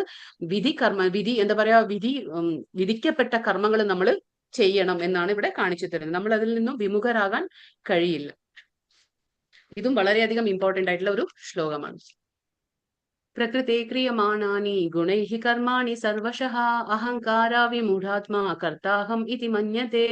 മിഥ്യാഹങ്കാരത്തിന്റെ പ്രഭാവത്താൽ മോഹിതനായ ജീവാത്മാവ് താനാണ് കർമ്മങ്ങൾ ചെയ്യുന്നതെന്ന് ചിന്തിക്കുന്നു. വാസ്തവത്തിൽ പ്രകൃതിയുടെ 3 ഗുണങ്ങളാണ് ഇവ നിർവഹിക്കുന്നത്. അപ്പൊ ഇവിടെ ഈ ചിത്രത്തിൽ നിങ്ങൾക്ക് 3 കാണാം. 3 എന്താ പറയാ ഗുണങ്ങളാണത്. മുകളിൽ കൃഷ്ണ ഭഗവാനുണ്ട്, അതിന്റെ താഴെ എന്താ കാണുന്നത് 3 ഗുണങ്ങളാണ്. അവര് എന്താ പറയാ റെപ്രസെന്റ് ചെയ്യാണ് 3 ഗുണം. ഏതാണ്? സത്വഗുണം, രജോ ഗുണം, തമോ ഗുണം. ഇങ്ങനെ 3 ഗുണങ്ങളുണ്ട്. ഗുണങ്ങളുടെ ഒരു അധ്യായം തന്നെ വരുന്നുണ്ട്. അത് നമുക്ക് വീണ്ടും ഡീറ്റെയിൽ ആയിട്ട് പഠിക്കാം. പക്ഷെ ഇപ്പൊ മനസ്സിലാക്കിയാൽ മതി 3 ഗുണങ്ങളാണ്. അതായത് സത്വഗുണ, രജോ ഗുണ, തമോ ഗുണ. അപ്പൊ ഈ 3 ഗുണങ്ങളാണ് ഈ പ്രകൃതിയിൽ ഉള്ളത്. അപ്പൊ ഓരോ മനുഷ്യനും നമ്മള് എന്താ ഏതെങ്കിലും ഒരു ഗുണത്തിന് അടിമപ്പെട്ടിരിക്കും നമ്മൾ. പക്ഷെ നമുക്ക് തോന്നുന്നത് എന്താണ്? ഞാനാണ് കർമ്മം ചെയ്യുന്നത്, ഇതൊക്കെ ചെയ്യുന്നത് ഞാനാണെന്ന് നമ്മൾ തെറ്റിദ്ധരിക്കുകയാണ്. പക്ഷെ യഥാർത്ഥത്തിൽ കർമ്മം ചെയ്യുന്നത് ആരാണ്? ഈ 3 ഗുണങ്ങളാണ്. കാരണം നമ്മൾ ഏതെങ്കിലും ഒരു ഗുണത്തിന് കീഴിലാണ് നമ്മൾ ഉണ്ടാവുന്നത്. ഇപ്പൊ ചിലപ്പോൾ നമ്മൾ സത്വഗുണം കളിപ്പിക്കും, ചിലപ്പോൾ നമ്മളെ രജോ ഗുണം കളിപ്പിക്കും, ചിലപ്പോൾ നമ്മളെ എന്താ പറയാ തമോ ഗുണം കളിപ്പിക്കും. അപ്പൊ ഏതെങ്കിലും ഒരു ഗുണം നമ്മളെ സ്വാധീനിക്കപ്പെടും. പക്ഷെ നമ്മൾ എന്നാലും നമ്മൾ എന്താ ചിന്തിക്കുക? ആരെങ്കിലും ഒക്കെ ഇപ്പൊ ആരാണ് നിങ്ങളെന്ന് ചോദിച്ചാൽ നമ്മൾ ഈ ശരീരം, ഞാൻ ഈ ശരീരമാണ്, ഐ എം ദിസ് ബോഡി, അല്ലെങ്കിൽ ഞാൻ ഇതാണ്, ഞാൻ അതാണ്. അപ്പൊ ഞാനാണ് എന്റെ, ഇത് ഞാൻ ഉണ്ടാക്കി, ഞാൻ ഒരു വീട് കെട്ടി, അല്ലെങ്കിൽ ഞാൻ അത് ചെയ്തു, ഞാൻ ഇത് ചെയ്തു. അപ്പൊ നമ്മളൊക്കെ ഇത് പറയുമ്പോൾ എന്താണ്? നമ്മുടെ ഒരു അഹങ്കാര ഭാവമാണ്. അതായത് ഞാൻ ചെയ്തു എന്നുള്ള ആ ഒരു അഹംഭാവം നമ്മളിലുണ്ട്. പക്ഷെ നമ്മളല്ല ചെയ്യുന്നത്. യഥാർത്ഥത്തിൽ ആരാണ് ചെയ്യുന്നത്? ഈ 3 ഗുണങ്ങളാണ്. പ്രകൃതിയുടെ 3 ഗുണങ്ങളിലൂടെയാണ് നമുക്ക് ചെയ്യാൻ കഴിയുന്നത്. അപ്പൊ നമ്മളല്ല ചെയ്യുന്നത്. അപ്പൊ ഇവിടെ എന്താ പറയുന്നത്? ഈ 3 ഗുണങ്ങൾ എങ്ങനെയാണ് നമ്മളെ ഒരു പാവക്കളിയില്ലേ, പപ്പറ്റ് ഷോ എന്ന് പറയും, ആ പാവക്കളി പോലെ നമ്മളെ ഇങ്ങനെ കളിപ്പിച്ചുകൊണ്ടിരിക്കുകയാണ്. കണ്ടോ? സ്ട്രിങ്സ് ഒക്കെ കാണാം നമുക്ക്. അപ്പൊ നമ്മളൊക്കെ കെട്ടിയിട്ട പോലെയാണ് ഇവിടെ. നമ്മൾ ഏതെങ്കിലും ഒരു ഗുണത്തിന്റെ അടിമയായിട്ട് നമ്മൾ ജീവിക്കുകയാണ് ഇവിടെ. അത് ഏത് ഗുണം വേണമെന്ന് നമ്മൾ ചിന്തിക്കണം, അത്രേ ഉള്ളൂ. പക്ഷെ നമ്മൾ ഏതെങ്കിലും ഒരു ഗുണത്തിന്റെ എന്താ പറയാ ആ കീഴിൽ നിന്നുകൊണ്ട് നമ്മൾ കളിക്കുകയാണ്. പക്ഷെ അപ്പൊ അവര് നമ്മളിങ്ങനെ കളിപ്പിക്കുകയാണ് ചെയ്യുന്നത്. അപ്പൊ നമ്മുടെ സ്വാതന്ത്ര്യം അത്രയേ ഉള്ളൂ. ഒരു വളരെ ചെറിയ ഒരു തോതിൽ മാത്രമേ നമുക്ക് സ്വാതന്ത്ര്യമുള്ളൂ. അതാണ്. പക്ഷെ നമുക്കൊരു മിഥ്യാഹങ്കാരം ഉണ്ട്. ഞാൻ എന്റെ, അഹം മമേതി, അതായത് ഞാൻ ഇതെന്റെ എന്നുള്ള ആ ഒരു അഹങ്കാരം നമുക്കുണ്ട്. പക്ഷെ പ്രകൃതിയുടെ 3 ഗുണങ്ങളാണ് ഇതൊക്കെ ചെയ്യുന്നത്. മയി സർവാണി കർമാണി സന്യസ്യാധ്യാത്മ ചേതസാ നിരാശീർനിർമ്മമോ ഭൂത്വാ യുദ്ധ്യസ്വ വിഗതജ്വരഃ. അല്ലയോ അർജുന, നിന്റെ കർമ്മങ്ങളെല്ലാം എനിക്കായി അർപ്പിച്ചുകൊണ്ട് എന്നെ കുറിച്ചുള്ള പൂർണ്ണ ജ്ഞാനത്തോടെ എന്താ പറയാ ലാഭേച്ഛയോ ഉടമസ്ഥാവകാശ ബോധമോ അലസതയോ കൂടാതെ യുദ്ധം ചെയ്യും. അപ്പൊ ഇവിടെ ഭഗവാൻ പറയാണ്, അതുകൊണ്ട് അർജുന, നീ കർമ്മം ചെയ്യുമ്പോ എങ്ങനെ ചെയ്യണം? എനിക്കായി അർപ്പിച്ചുകൊണ്ട് ചെയ്യണം. നീ ചെയ്യുന്നു എന്ന് ചിന്തിക്കേണ്ട. ഞാനാണ് ഇത് കർമ്മത്തിന്റെ ഉടമസ്ഥൻ എന്ന് ആ ബോധം നിനക്ക് വേണ്ട. പൂർണ്ണ ജ്ഞാനത്തോടെ, ലാഭ ഇച്ഛയോ എന്താ വെച്ചാൽ ലാഭമോ നഷ്ടമോ എന്നൊന്നും നീ നോക്കണ്ട. ഉടമസ്ഥ അവകാശവും വേണ്ട. ഇത് ഈ കാര്യം ചെയ്തത് ഞാനാണെന്നുള്ള ആ ഉടമസ്ഥ അവകാശ ബോധം ഇല്ലാതെ, അലസതയും പാടില്ല. കർമ്മം ചെയ്യുമ്പോ എന്താണ്? ആ അലസതയും നിനക്ക് വേണ്ട. അതില്ലാതെ നീ ചെയ്യണം. ഇപ്പൊ നമുക്ക് സപ്പോസ് നമ്മൾ പറയാണിപ്പോ നമ്മളൊരു വാടക വീട്ടിൽ നിൽക്കുമ്പോൾ എങ്ങനെയാണ്? വാടക വീട്ടിൽ നിൽക്കുമ്പോൾ നമുക്ക് നല്ല ബോധമുണ്ടായിരിക്കും. അതായത് ഞാനൊരു വാടക വീട്ടിലാണ് നിൽക്കുന്നത്, ഇതിനൊരു ഉടമസ്ഥനുണ്ട്. ആ ഉടമസ്ഥൻ പറയാണ് ഇപ്പൊ നിങ്ങൾ ഈ വാടക വീട് വിട്ട് ഇറങ്ങണം എന്ന് പറഞ്ഞാൽ നമ്മൾ ഇറങ്ങിയിരിക്കും, അല്ലെ? നമ്മൾ പറയാൻ പറ്റില്ല, ഇല്ല ഞാൻ കുറച്ചുകൂടി നിൽക്കണം എന്ന് ആഗ്രഹമുണ്ട് എനിക്ക്, നമുക്ക് എന്താ പറയാ ആർഗ്യൂ ചെയ്യാൻ പറ്റില്ല. കാരണം നമുക്കറിയാം അത് എന്റെ അല്ല എന്നുള്ളത്. ആ ബോധം നമുക്കുള്ളത് പോലെ ഈ ഭൗതിക പ്രപഞ്ചം, ഈ മുഴുവൻ കാണുന്ന ആ പ്രപഞ്ചം സൃഷ്ടിച്ചിട്ടുള്ളത് ആരാണ്? ഭഗവാനാണ്. അപ്പൊ ഭഗവാന്റെ സൃഷ്ടിയാണ് ഈ പ്രപഞ്ചം. അപ്പൊ നമ്മളിവിടെ വരുന്നു, കുറച്ചു കാലം നിൽക്കുന്നു, അതായത് ജനിക്കുന്നു, മരിക്കുന്നു. അപ്പൊ ഈ ജനനം മരണത്തിന്റെ ഇടയിൽ കുറച്ചുള്ള ആ ജീവിതം, അത്രയേ ഉള്ളൂ ജീവിതം, ആ 100 വർഷം ഏറിയത്. അപ്പൊ നമുക്ക് എന്തിനാണ് ഈ ഉടമസ്ഥ അവകാശ ബോധം? നമുക്ക് അല്ലെ ഇത് എന്റെ, ഇത് ഞാൻ, ഇത് നമുക്ക് വേണ്ട. കാരണം നമുക്ക് ആ ബോധം ഉണ്ടായിരിക്കണം, ഇത് എന്റെ അല്ല, ഇത് എന്താ പറയാ ഇത് ഭഗവാന്റെ ആണ്. അപ്പൊ നമ്മൾ ഭഗവാനാണ് ഓണർ, അതായത് ഉടമസ്ഥൻ ആരാണ്? ഭഗവാനാണ്. അപ്പൊ നമ്മൾ ആരാണ്? വാടകക്കാരാണ്. കുറച്ചു കാലം ഇവിടെ ജീവിച്ച് കർമ്മങ്ങൾ അനുഷ്ഠിക്കാൻ വേണ്ടി വന്നതാണ്. എങ്ങനെയാണ് കർമ്മങ്ങൾ കിട്ടിയത് നമുക്ക്?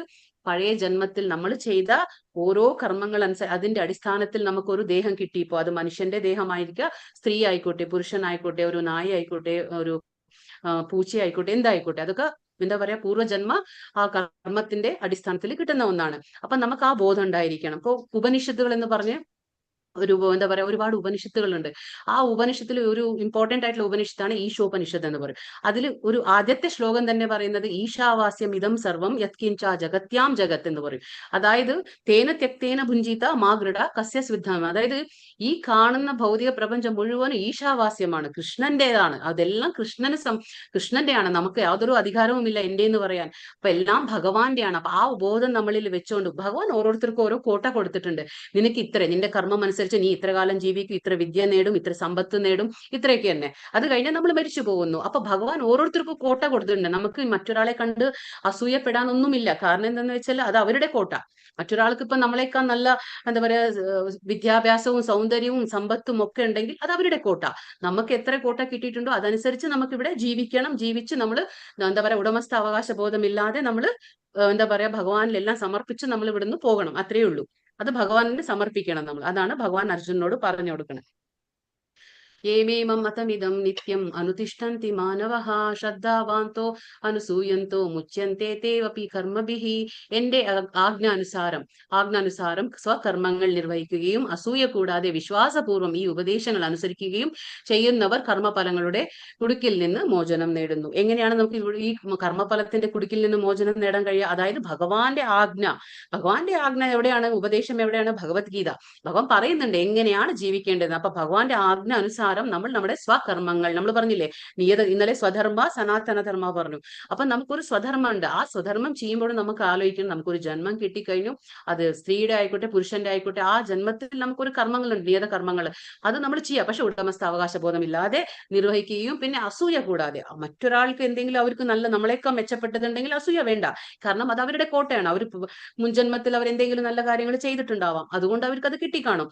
അതുകൊണ്ട് അസൂയ വേണ്ട. അസൂയ കൂടാതെ വിശ്വാസപൂർവ്വം, എന്താണ് ഏറ്റവും എന്താ പറയാ ഒരു ഫൗണ്ടേഷൻ എന്ന് പറയുന്നത് ഏത് കർമ്മം നമ്മൾ ഭഗവാനിൽ എന്ത് പണി എന്താ പറയാ ഭഗവാനിൽ എന്ത് നമ്മൾ ചെയ്യുമ്പോഴും ആ വിശ്വാസം ഉണ്ടായിരിക്കണം. വിശ്വാസമില്ലെങ്കിൽ ചെയ്യുന്ന ഒരു കർമ്മവും നമുക്ക് വിജയകരമാവില്ല. അതാണ് വിശ്വാസപൂർവ്വം ഈ ഉപദേശങ്ങൾ അനുസരിക്കണം. ഏത് ഉപദേശങ്ങൾ ഭഗവാൻ നൽകുന്ന ഈ ഉപദേശം നമ്മൾ വിശ്വാസപൂർവ്വം, അല്ലെങ്കിൽ ഇതൊക്കെ ശരിയാണോ, അതൊക്കെ ഇപ്പൊ ഈ കലിയുഗത്തിൽ പ്രാക്ടിക്കൽ ആണോ, അതൊക്കെ ശരിയാണോ, ഇങ്ങനെയുള്ള ആ ഊഹാപോഹങ്ങൾ, അല്ലെങ്കിൽ നമ്മൾ ഇങ്ങനെ സംശയദൃഷ്ടിയിൽ നമ്മൾ ചിന്തിക്കുകയാണെങ്കിൽ നമ്മൾ അവിടെ വിജയം നേടില്ല.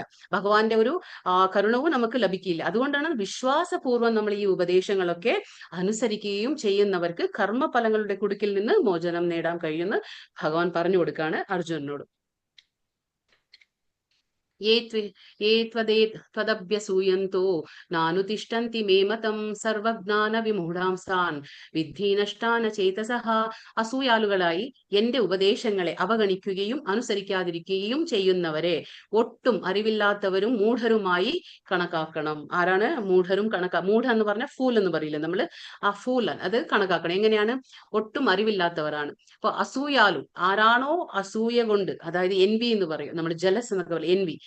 ആരാണോ അസൂയാലുകളായിട്ട് ഇരിക്കുന്ന ആൾക്കാർ, പിന്നെ ഭഗവാന്റെ ഉപദേശങ്ങളെ അവഗണിക്കും. ചിലവരെല്ലാം അറിഞ്ഞുകൊണ്ടും ഇപ്പൊ ഭഗവത്ഗീത പലതവണ വായിച്ചിട്ടുണ്ടാവും, പക്ഷെ അവർക്ക് അതിൽ വിശ്വാസം ഉണ്ടാവില്ല. എത്രയോ തവണ ഭഗവത്ഗീത വായിച്ചിട്ടുണ്ടാവും, എങ്കിലും അതിൽ വിശ്വാസം ഉണ്ടാവില്ല. കാരണം എന്താ വെച്ചാൽ അവർക്ക് സംശയമാണ് എല്ലാം. പിന്നെ അസൂയ, പിന്നെ ഭഗവാൻ ഇങ്ങനെയൊക്കെ പറയുന്നത് ഇതൊക്കെ സത്യമാണോ എന്നുള്ള ആ ഒരു തോന്നല്, അസൂയ, അവഗണിക്കുക. അപ്പൊ അങ്ങനെ അനുസരിക്കാതിരിക്കുക. അപ്പൊ നമുക്കെപ്പോഴും ജ്ഞാനം കിട്ടുന്നവരെ നമ്മൾ ഇപ്പൊ നമ്മൾ അജ്ഞതയിലാണ്, അതായത് നമുക്കൊന്നും അറിയില്ല.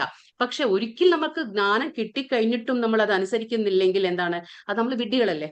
തീർച്ചയായിട്ടും വിഡ്ഢികളാണ്. കാരണം ഭഗവാൻ പറയുന്നു ഇങ്ങനെ ജീവിക്കണം, ഇങ്ങനെ പറഞ്ഞു തരികയാണ് എന്ത് ചെയ്യണം, എന്ത് ചെയ്യാൻ പാടില്ല. പക്ഷെ എങ്കിലും നമ്മൾ അനുസരിക്കാതിരിക്കുമ്പോൾ നമ്മൾ എന്താണ്?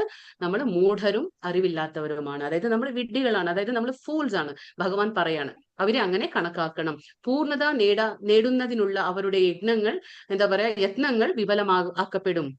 അതായത് ഭഗവാൻ പറയാണ് ഇങ്ങനെ അവിശ്വസിക്കുന്ന ആൾക്കാര്, ഭഗവാനെ അനുസരിക്കാത്ത ആൾക്കാർ എന്ത് തന്നെ അവർ യത്നം ചെയ്താലും അതിൽ അവർക്ക് സഫലമാകാൻ കഴിയില്ല. അവർക്കെല്ലാം വിഫലമാക്കപ്പെടുകയും ചെയ്യുന്നു. ഭഗവാൻ സ്വയം പറയാണ്. അതായത് അവരിപ്പോ ഭൗതികമായിട്ട് വളരെയധികം സമ്പത്തുള്ളവരായിരിക്കാം, ഭൗതികമായിട്ട് ഒരുപാട് ജ്ഞാനമുള്ളവരായിരിക്കാം, പക്ഷെ എങ്കിൽ പോലും ഭഗവാൻ പറയാണ് അവർ എന്ത് തന്നെ ഭഗവത് പ്രാപ്തിക്ക് ശ്രമിച്ചാലും നടക്കില്ല. അത് കാരണം ഭഗവാൻ പറയണ എല്ലാം വിഫലമാക്കപ്പെടുമെന്ന് ഭഗവാൻ സ്വയം പറയാണ് ഇവിടെ. अर्जुन उवाच अथ केन प्रयुक्तोऽयं पापं चरति पुरुषः अनिच्छन्नपि വാഷ്ണേയ ബലാദിവ നിയോഗിതഃ. അർജുനൻ പറഞ്ഞു, വാഷ്ണേയ, ഏതിനാലാണ് ഒരാൾ തനിക്ക് ഇഷ്ടമില്ലെങ്കിൽ പോലും ബലാത്കാരേണ എന്ന പോലെ പാപം ചെയ്യാൻ പ്രേരിതനാകുന്നത്? അതായത് നമുക്കറിയാം, ഇപ്പൊ ചിലപ്പോൾ നമുക്ക് ചിന്തിക്കാം, ചില സമയത്ത് നമ്മൾ മനസ്സുകൊണ്ട് വിചാരിച്ചിട്ടുണ്ടാവില്ല, പക്ഷെ എങ്കിൽ പോലും നമ്മുടെ സൈഡിൽ നിന്ന് ഒരുപാട് തെറ്റുകൾ സംഭവിച്ചു പോകും. ഒരുപാട് തെറ്റുകൾ സംഭവിച്ചു പോകും. അപ്പൊ നമുക്ക് തോന്നും, ഓ, എന്തുകൊണ്ട് ഇങ്ങനെ ചെയ്തു, ഞാൻ വേണ്ടായിരുന്നു, അങ്ങനെ ഒരു തീരുമാനം എടുക്കണ്ടായിരുന്നു എന്നൊക്കെ നമുക്ക് പലപ്പോഴും തോന്നും, അല്ലെ? തീരുമാനങ്ങൾ എടുത്തു കഴിഞ്ഞിട്ട് നമുക്ക് ഒരുപാട് പശ്ചാത്താപം ഉണ്ടായിട്ടുണ്ടാവും എത്രയോ സമയത്ത്. അപ്പൊ ഇവിടെ അർജുനൻ ആ കാര്യം തന്നെ ചോദിക്കുന്നത്, എന്താണ് അങ്ങനെ സംഭവിക്കുന്നത്? ഒരുപക്ഷെ ചില സമയത്ത് നമ്മൾ ചെയ്യാൻ പാടില്ലാത്ത നമ്മൾ ചെയ്തു പോയിണ്ടാവും, പക്ഷെ എന്തിനാണ് അങ്ങനെ സംഭവിച്ചത്? പിന്നീട് നമ്മൾ പശ്ചാത്തപിക്കും. അതെന്താണ് അങ്ങനെ സംഭവിക്കുന്നതെന്ന് അർജുനൻ ചോദിക്കുകയാണ് കൃഷ്ണനോട്. അപ്പൊ അതിന് ആൻസർ കൊടുക്കുകയാണ് ദൈവം, അതായത് ഭഗവാൻ പറയാണ്, ശ്രീ ഭഗവാനുവാച കാമയേഷ ക്രോധ ഏഷ രജോ ഗുണ സമുദ്ഭവഃ മഹാശനോ മഹാപാപ്മ വിദ്യാനമയ വൈരിണം. ശ്രീ ഭഗവാൻ പറഞ്ഞു, അല്ലയോ അർജുന, എന്താ പറയാ, രജോ ഗുണമായുള്ള സമ്പർക്കത്തിൽ നിന്നുണ്ടാകുന്നതാണ്, പിന്നീട് അത് ക്രോധമായി തീർന്നതുമായ കാമമാണ് ഇതിനെ പ്രേരിപ്പിക്കുന്നത്. എല്ലാം നശിപ്പിക്കുന്ന ഈ മഹാപാപമാണ് ഇഹലോകത്തിലെ ശത്രു. അപ്പൊ ഇഹലോകത്തിലെ ശത്രു ആരാണ്? ഭഗവാൻ പറഞ്ഞു കൊടുക്കാണ്, കാമം. അപ്പൊ ഇവിടുത്തെ ഇതിലെ കൃഷ്ണനെ എന്താ പറയാ, അർജുനൻ വാർഷ്ണേയ എന്ന് വിളിക്കുന്നുണ്ട്. എന്താണ് വാർഷ്ണേയ എന്ന് പറഞ്ഞാല്? അതായത് വാർഷ്ണേയ എന്ന് പറഞ്ഞാല് വൃഷ്ണികുലത്തിൽ ജനിച്ചവൻ. അതായത് നമുക്കറിയാം കൃഷ്ണൻ എവിടെയാണ് ജനിച്ചത്? വൃഷ്ണികുലത്തിൽ. അതായത് യദുകുലം എന്ന് നമ്മൾ ജനറലി പറഞ്ഞാലും യദു രാജവംശത്തിലെ ഒരു ഉപകുലം എന്ന് പറയും. ഉപകുലമാണ് വൃഷ്ണികുലം. അപ്പൊ ആ വൃഷ്ണികുലത്തിൽ ജനിച്ചതാണ് ശ്രീകൃഷ്ണ ഭഗവാൻ. അപ്പൊ അതുകൊണ്ട് പറയാണ് വാർഷ്ണേയ. അപ്പൊ വാർഷ്ണേയ എന്ന് പറഞ്ഞാൽ വൃഷ്ണികുലത്തിൽ ജനിച്ചവനെ. ആ വൃഷ്ണികുലം എന്ന് പറഞ്ഞാൽ യദു രാജവംശത്തിലെ ഒരു ഉപകുലമാണ്. അതുകൊണ്ട് അങ്ങനെ പറയാണ്. അപ്പൊ അവിടെ ചോദിക്കുകയാണ്, എന്തുകൊണ്ട് അങ്ങനെ സംഭവിക്കുന്നു എന്ന് പറയുമ്പോ അപ്പൊ ഭഗവാൻ പറഞ്ഞു കൊടുക്കുകയാണ്, നമ്മുടെ ഈ ഇഹലോകത്തിലെ എന്താ പറയാ, ശത്രു ആരാണ്? ആ കാമമാണ്. ആ കാമം എന്ന് പറഞ്ഞാൽ നമ്മൾ ഇന്നലെ മനസ്സിലാക്കിയല്ലേ? ഇന്നലെ മനസ്സിലാക്കി, ധ്യായത്തോ വിഷയാൻ പുംസ. കാമത്തിൽ നിന്ന് നമുക്ക് എന്താ പറയാ, നമുക്ക് ഒരുപാട് ആസക്തി ഉണ്ടാവും. ആസക്തിയിൽ നിന്ന് കാമത്തിൽ നിന്ന് ക്രോധത്തിൽ നിന്ന് നമുക്ക് സമ്മോഹം ഉണ്ടാവും. ശരി തെറ്റ് മനസ്സിലാവില്ല. പിന്നെ സമൂഹത്തിൽ നിന്ന് എന്താ, നമ്മുടെ ഓർമ്മപ്പിഴവ് ഉണ്ടാവും. പിന്നെ ഓർമ്മപ്പിഴ ഉണ്ടാവും. പിന്നെ അവിടുന്ന് എന്താണ്? ബുദ്ധിനാശം സംഭവിക്കും. അവിടുന്ന് എന്താണ്? സർവനാശം. അപ്പൊ ഈ 8 സ്റ്റേജ് ഉണ്ട്, നമ്മൾ പറഞ്ഞില്ലേ, അങ്ങനെ 8 സ്റ്റേജ് ഉണ്ട്. അപ്പൊ അവിടെ ഏറ്റവും വലിയ ബുദ്ധിമുട്ട് എന്താന്ന് നമുക്ക് എന്ന് പറഞ്ഞാൽ, ഈ ശത്രു ആരാണ്? കാമം എന്ന് പറഞ്ഞാൽ അതിയായ ആഗ്രഹം, ഒരുപാട് അത് നേടണം വേണം എന്നുള്ള ഒരുപാട് മോഹമാണ്. അതാണ് നമ്മളെ വേണ്ടാതെ നമ്മളെ ചില സ്ഥലത്ത് നമ്മൾ കുടുങ്ങി പോകുന്നത് എങ്ങനെയാണ്? ഈ കാമം മൂലമാണ്. നമ്മൾ അറിയുന്നില്ല. അത് നമ്മൾ പറയും, പുറമെ നമ്മൾ കാണിക്കില്ല, പക്ഷെ ഉള്ളിൽ നമുക്ക് അത് ആഗ്രഹം വളരെയധികം ഡീപ്പായിരിക്കും.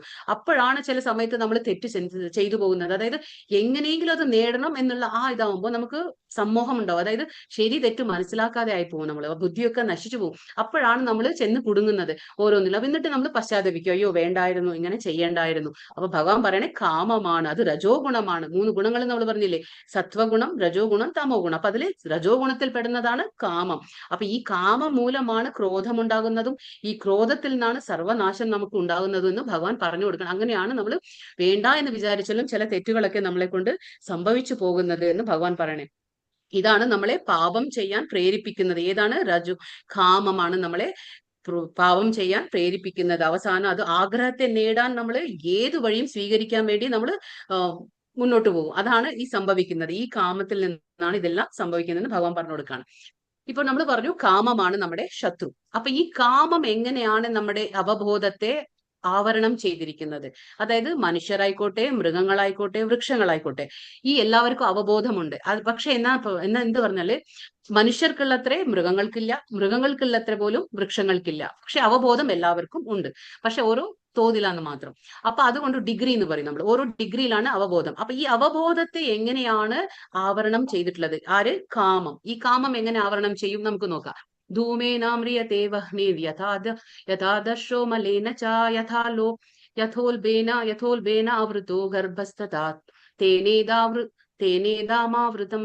പുക തീയിനെ എന്ന പോലെയും പൊടി കണ്ണാടിയെ എന്ന പോലെയും ഗർഭാശയം ഭ്രൂണത്തെ എന്ന പോലെയും ജീവാത്മാവിനെ വ്യത്യസ്തമായ അളവുകളിൽ കാമം ആവരണം ചെയ്തിരിക്കുന്നു. അപ്പോ നമ്മളെല്ലാവരാണ് ജീവസത്തകളാണ്, ജീവാത്മാവാണ്.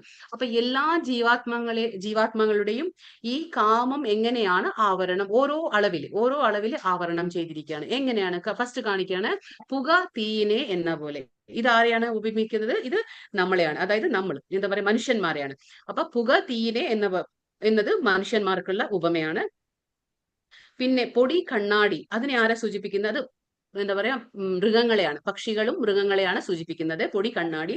പിന്നെ ഗർഭാശയം ഭ്രൂണത്തെ, അത് വൃക്ഷങ്ങളെയാണ് സൂചിപ്പിക്കുന്നത്. അപ്പൊ ഇത് എങ്ങനെയാണെന്ന് വെച്ചാല്, ഇപ്പൊ നമുക്കറിയാം നമ്മൾ അടുപ്പ് കത്തിക്കുമ്പോൾ ആകെ പുക നിറയുമ്പോൾ നമുക്ക് എന്താണ്, നമുക്കൊന്ന് ജസ്റ്റ് ഒന്ന് ഊതി കൊടുത്താൽ പുക മാറിക്കഴിഞ്ഞു, പുക മാറി കിട്ടും, എന്നിട്ട് തീ ആളിക്കത്തും ഇല്ലേ? അപ്പൊ വളരെ നിസ്സാരമായിട്ടാണ് നമ്മൾ ഊതുക അല്ലെ? ഒരുപാട് എന്താ പറയാ എഫേർട്ട് ഇടണ്ട, നമുക്ക് ഒരുപാട് പരിശ്രമിക്കേണ്ട ആവശ്യമൊന്നുമില്ല, ജസ്റ്റ് ഒന്ന് ഊതി കൊടുക്കുമ്പോൾ പുക മാറി കിട്ടും. പക്ഷെ തീ ഉണ്ട് ഉള്ളിലെ, പക്ഷെ അത് കാണില്ല അല്ലെ? പുക കാരണം നമുക്ക് അത് ഉള്ളിലുള്ള തീ കാണുന്നില്ല. അപ്പൊ നമ്മളൊന്ന് ഊതി കൊടുക്കുമ്പോൾ പുക മാറി കിട്ടും, തീ കത്തും. അതേപോലെ അത് നമുക്ക് മനുഷ്യരെയാണ് ഉപമിക്കുന്നത്. അതായത് നമ്മുടെ ഉള്ളിലെ കാമം ഉണ്ട്.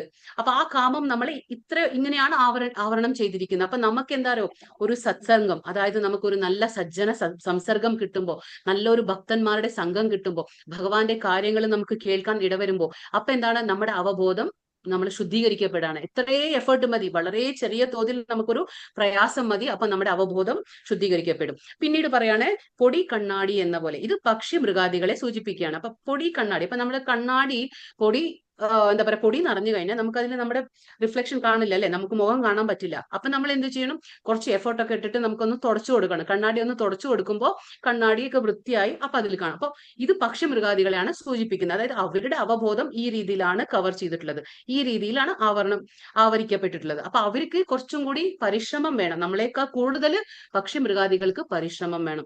അവർക്ക് ഒരുപാട് ജന്മങ്ങൾ വേണം. ഇനി അടുത്ത ഒരുപാട് ജന്മങ്ങളിലൂടെയാണ് അവർക്ക് ഭഗവാനെ മനസ്സിലാക്കാൻ കഴിയുക. പിന്നെ വൃക്ഷങ്ങളെ കമ്പയർ എങ്ങനെ ചെയ്യുന്നത്? വൃക്ഷങ്ങളെ ഗർഭാശയം ഭ്രൂണത്തെ എന്ന പോലെ. അപ്പൊ നമുക്കറിയാം ഗർഭാശയത്തിന്റെ ഉള്ളിലിരിക്കുന്ന ഭ്രൂണത്തെ നമുക്ക് കാണാൻ കഴിയില്ല. നമുക്ക് പുറമേ നിന്ന് എന്തെങ്കിലും കാണാൻ പറ്റുമോ? കാണാൻ പറ്റില്ല. അപ്പൊ എന്നാ ഉള്ളിലിരിക്കുന്ന ആ ഭ്രൂണത്തിനോ വളരെയധികം ബുദ്ധിമുട്ടി പ്രയാസപ്പെട്ടിട്ടാണ് ആ ഭ്രൂണം ഗർഭാശയത്തിൽ ഇരിക്കുന്നത് അല്ലെ? എന്തുമാത്രം ബുദ്ധിമുട്ട് ആ 9 മാസം അത് ഗർഭാശയത്തിന്റെ ഉള്ളിൽ അനുഭവിക്കും. അപ്പൊ ഇത് വൃക്ഷങ്ങൾക്കാണ് ഉപമ ചെയ്തിരിക്കുന്നത്. അതായത് വൃക്ഷങ്ങൾക്ക് അവബോധമുണ്ട്, അവർക്ക് വളരെയധികം ഇമ്പോസിബിൾ എന്ന് തന്നെ പറയാം, വളരെയധികം ബുദ്ധിമുട്ടാണ് അവർക്കൊരു ഭഗവാനെ മനസ്സിലാക്കാനും, അവബോധം ഉണ്ടായിട്ട് പോലും അവർക്ക് ഭഗവാനെ മനസ്സിലാക്കാനും ഒന്നും തന്നെ അവർക്ക് കഴിയില്ല. പക്ഷെ പക്ഷി മൃഗാദികൾക്ക് ഒരുപാട് ജന്മങ്ങൾക്ക് ശേഷം കിട്ടും. അങ്ങനെയാണ്. അപ്പൊ 3 സ്റ്റേജ് ആണ് ഇവിടെ പറയുന്നത്. ആദ്യത്തെ മനുഷ്യന്മാരെ കമ്പയർ ചെയ്താണ്, അതെന്താണ്, പുക തീനെ എന്ന പോലെ. രണ്ടാമത്തേത് പക്ഷി മൃഗാദികളെ, അതായത് എന്താ പറയാ പൊടി കണ്ണാടി എന്ന പോലെ. പിന്നെ ഗർഭാശയം ഭ്രൂണത്തെ എന്ന പോലെ. ഈ 3ആണ് കാമം ആവരണം ചെയ്തിരിക്കുന്നത്. അതായത് നമ്മുടെ എന്താ പറയാ ശരിക്കുള്ള അവബോധത്തെ, പരിശുദ്ധമായ അവബോധത്തെ ഈ കാമം ഇങ്ങനെയാണ് ആവരണം ചെയ്യുക. പക്ഷെ മനുഷ്യന്മാർക്ക് വളരെയധികം എളുപ്പമാണ്, ഈ ആവരണത്തെ ഇല്ലാതാക്കാൻ വളരെ എളുപ്പമാണ്.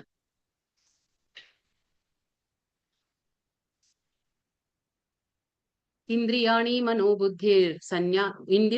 മനോബുദ്ധിർ സ്യാധാനിഷ്ടനുമുച്യത്തെ ഏതൈർവിമോഹ യത്യേഷാ ജ്ഞാനം ആവൃത്യ ദേഹിനം. ഇന്ദ്രിയങ്ങൾ, മനസ്സ്, ബുദ്ധി എന്നിവയാണ് കാമത്തിന്റെ ഇരിപ്പിടങ്ങൾ. അവയിൽ കൂടി കാമം യഥാർത്ഥ ജ്ഞാനത്തെ ആവരണം ചെയ്ത് ജീവസത്തയെ മോഹിപ്പിക്കുന്നു. അപ്പൊ നമ്മൾ പറഞ്ഞു നമ്മളൊക്കെ ജീവാത്മാക്കളാണ്. അപ്പൊ നമ്മുടെ അവബോധമുണ്ട്. ആ അവബോധത്തെ ഈ കാമം എങ്ങനെയാണ് ആവരണം ചെയ്ത് നമ്മൾ കണ്ടു ഓരോ ഡിഗ്രിയിൽ. അതായത് എന്താ പറയാ പുക തീനെ എന്ന പോലെ ആവരണം ചെയ്തിരിക്കുന്നത്. പക്ഷെ ഈ കാമം നമുക്കിപ്പോ അറിയില്ല. നമ്മളിപ്പോ പറഞ്ഞില്ലേ, എന്താണ് നമ്മൾ വേണ്ട എന്ന് വിചാരിച്ചാൽ ഒരു തെറ്റ് സംഭവിച്ചു പോകുന്നത്, അത് ഈ കാമം കാരണം. കാമം എന്ന് പറഞ്ഞാൽ അതിയായ ആഗ്രഹം കാരണം. പക്ഷെ ഇത് എവിടെ ഇരിക്കുന്നത് നമുക്ക് മനസ്സിലാക്കാൻ പറ്റുന്നില്ല അല്ലെ? കാമത്തിന്റെ ഇരിപ്പിടം എവിടെയാണ്? അതാണ് പറയുന്നത്, മനസ്സ്, ബുദ്ധി, ഇന്ദ്രിയങ്ങൾ. 3 സ്ഥലങ്ങളാണ് ഈ കാമം ഇരിക്കുന്നത്. ഏതാണ്? ഇന്ദ്രിയങ്ങൾ എന്ന് പറഞ്ഞാൽ നമുക്കറിയാം 5 ഇന്ദ്രിയങ്ങളുണ്ട്. ഏതാണ്? കണ്ണ്, മൂക്ക്, നാക്ക്, ത്വക്ക്, ചെവി. ഈ 5 ഇന്ദ്രിയങ്ങളും പിന്നെ ഒരു മനസ്സും പിന്നെ ഒരു ബുദ്ധി. അപ്പൊ ഈ സ്ഥലത്താണ് ഇന്ദ്രിയങ്ങളും മനസ്സും ബുദ്ധി എന്നിവയാണ് കാമത്തിന്റെ ഇരിപ്പിടങ്ങള്. ഈ സ്ഥലത്താണ് കാമം ഇരിക്കുക. എന്താ പറയാ അവയിൽ കൂടി കാമം നമ്മളെ യഥാർത്ഥ ജ്ഞാനമുണ്ട്.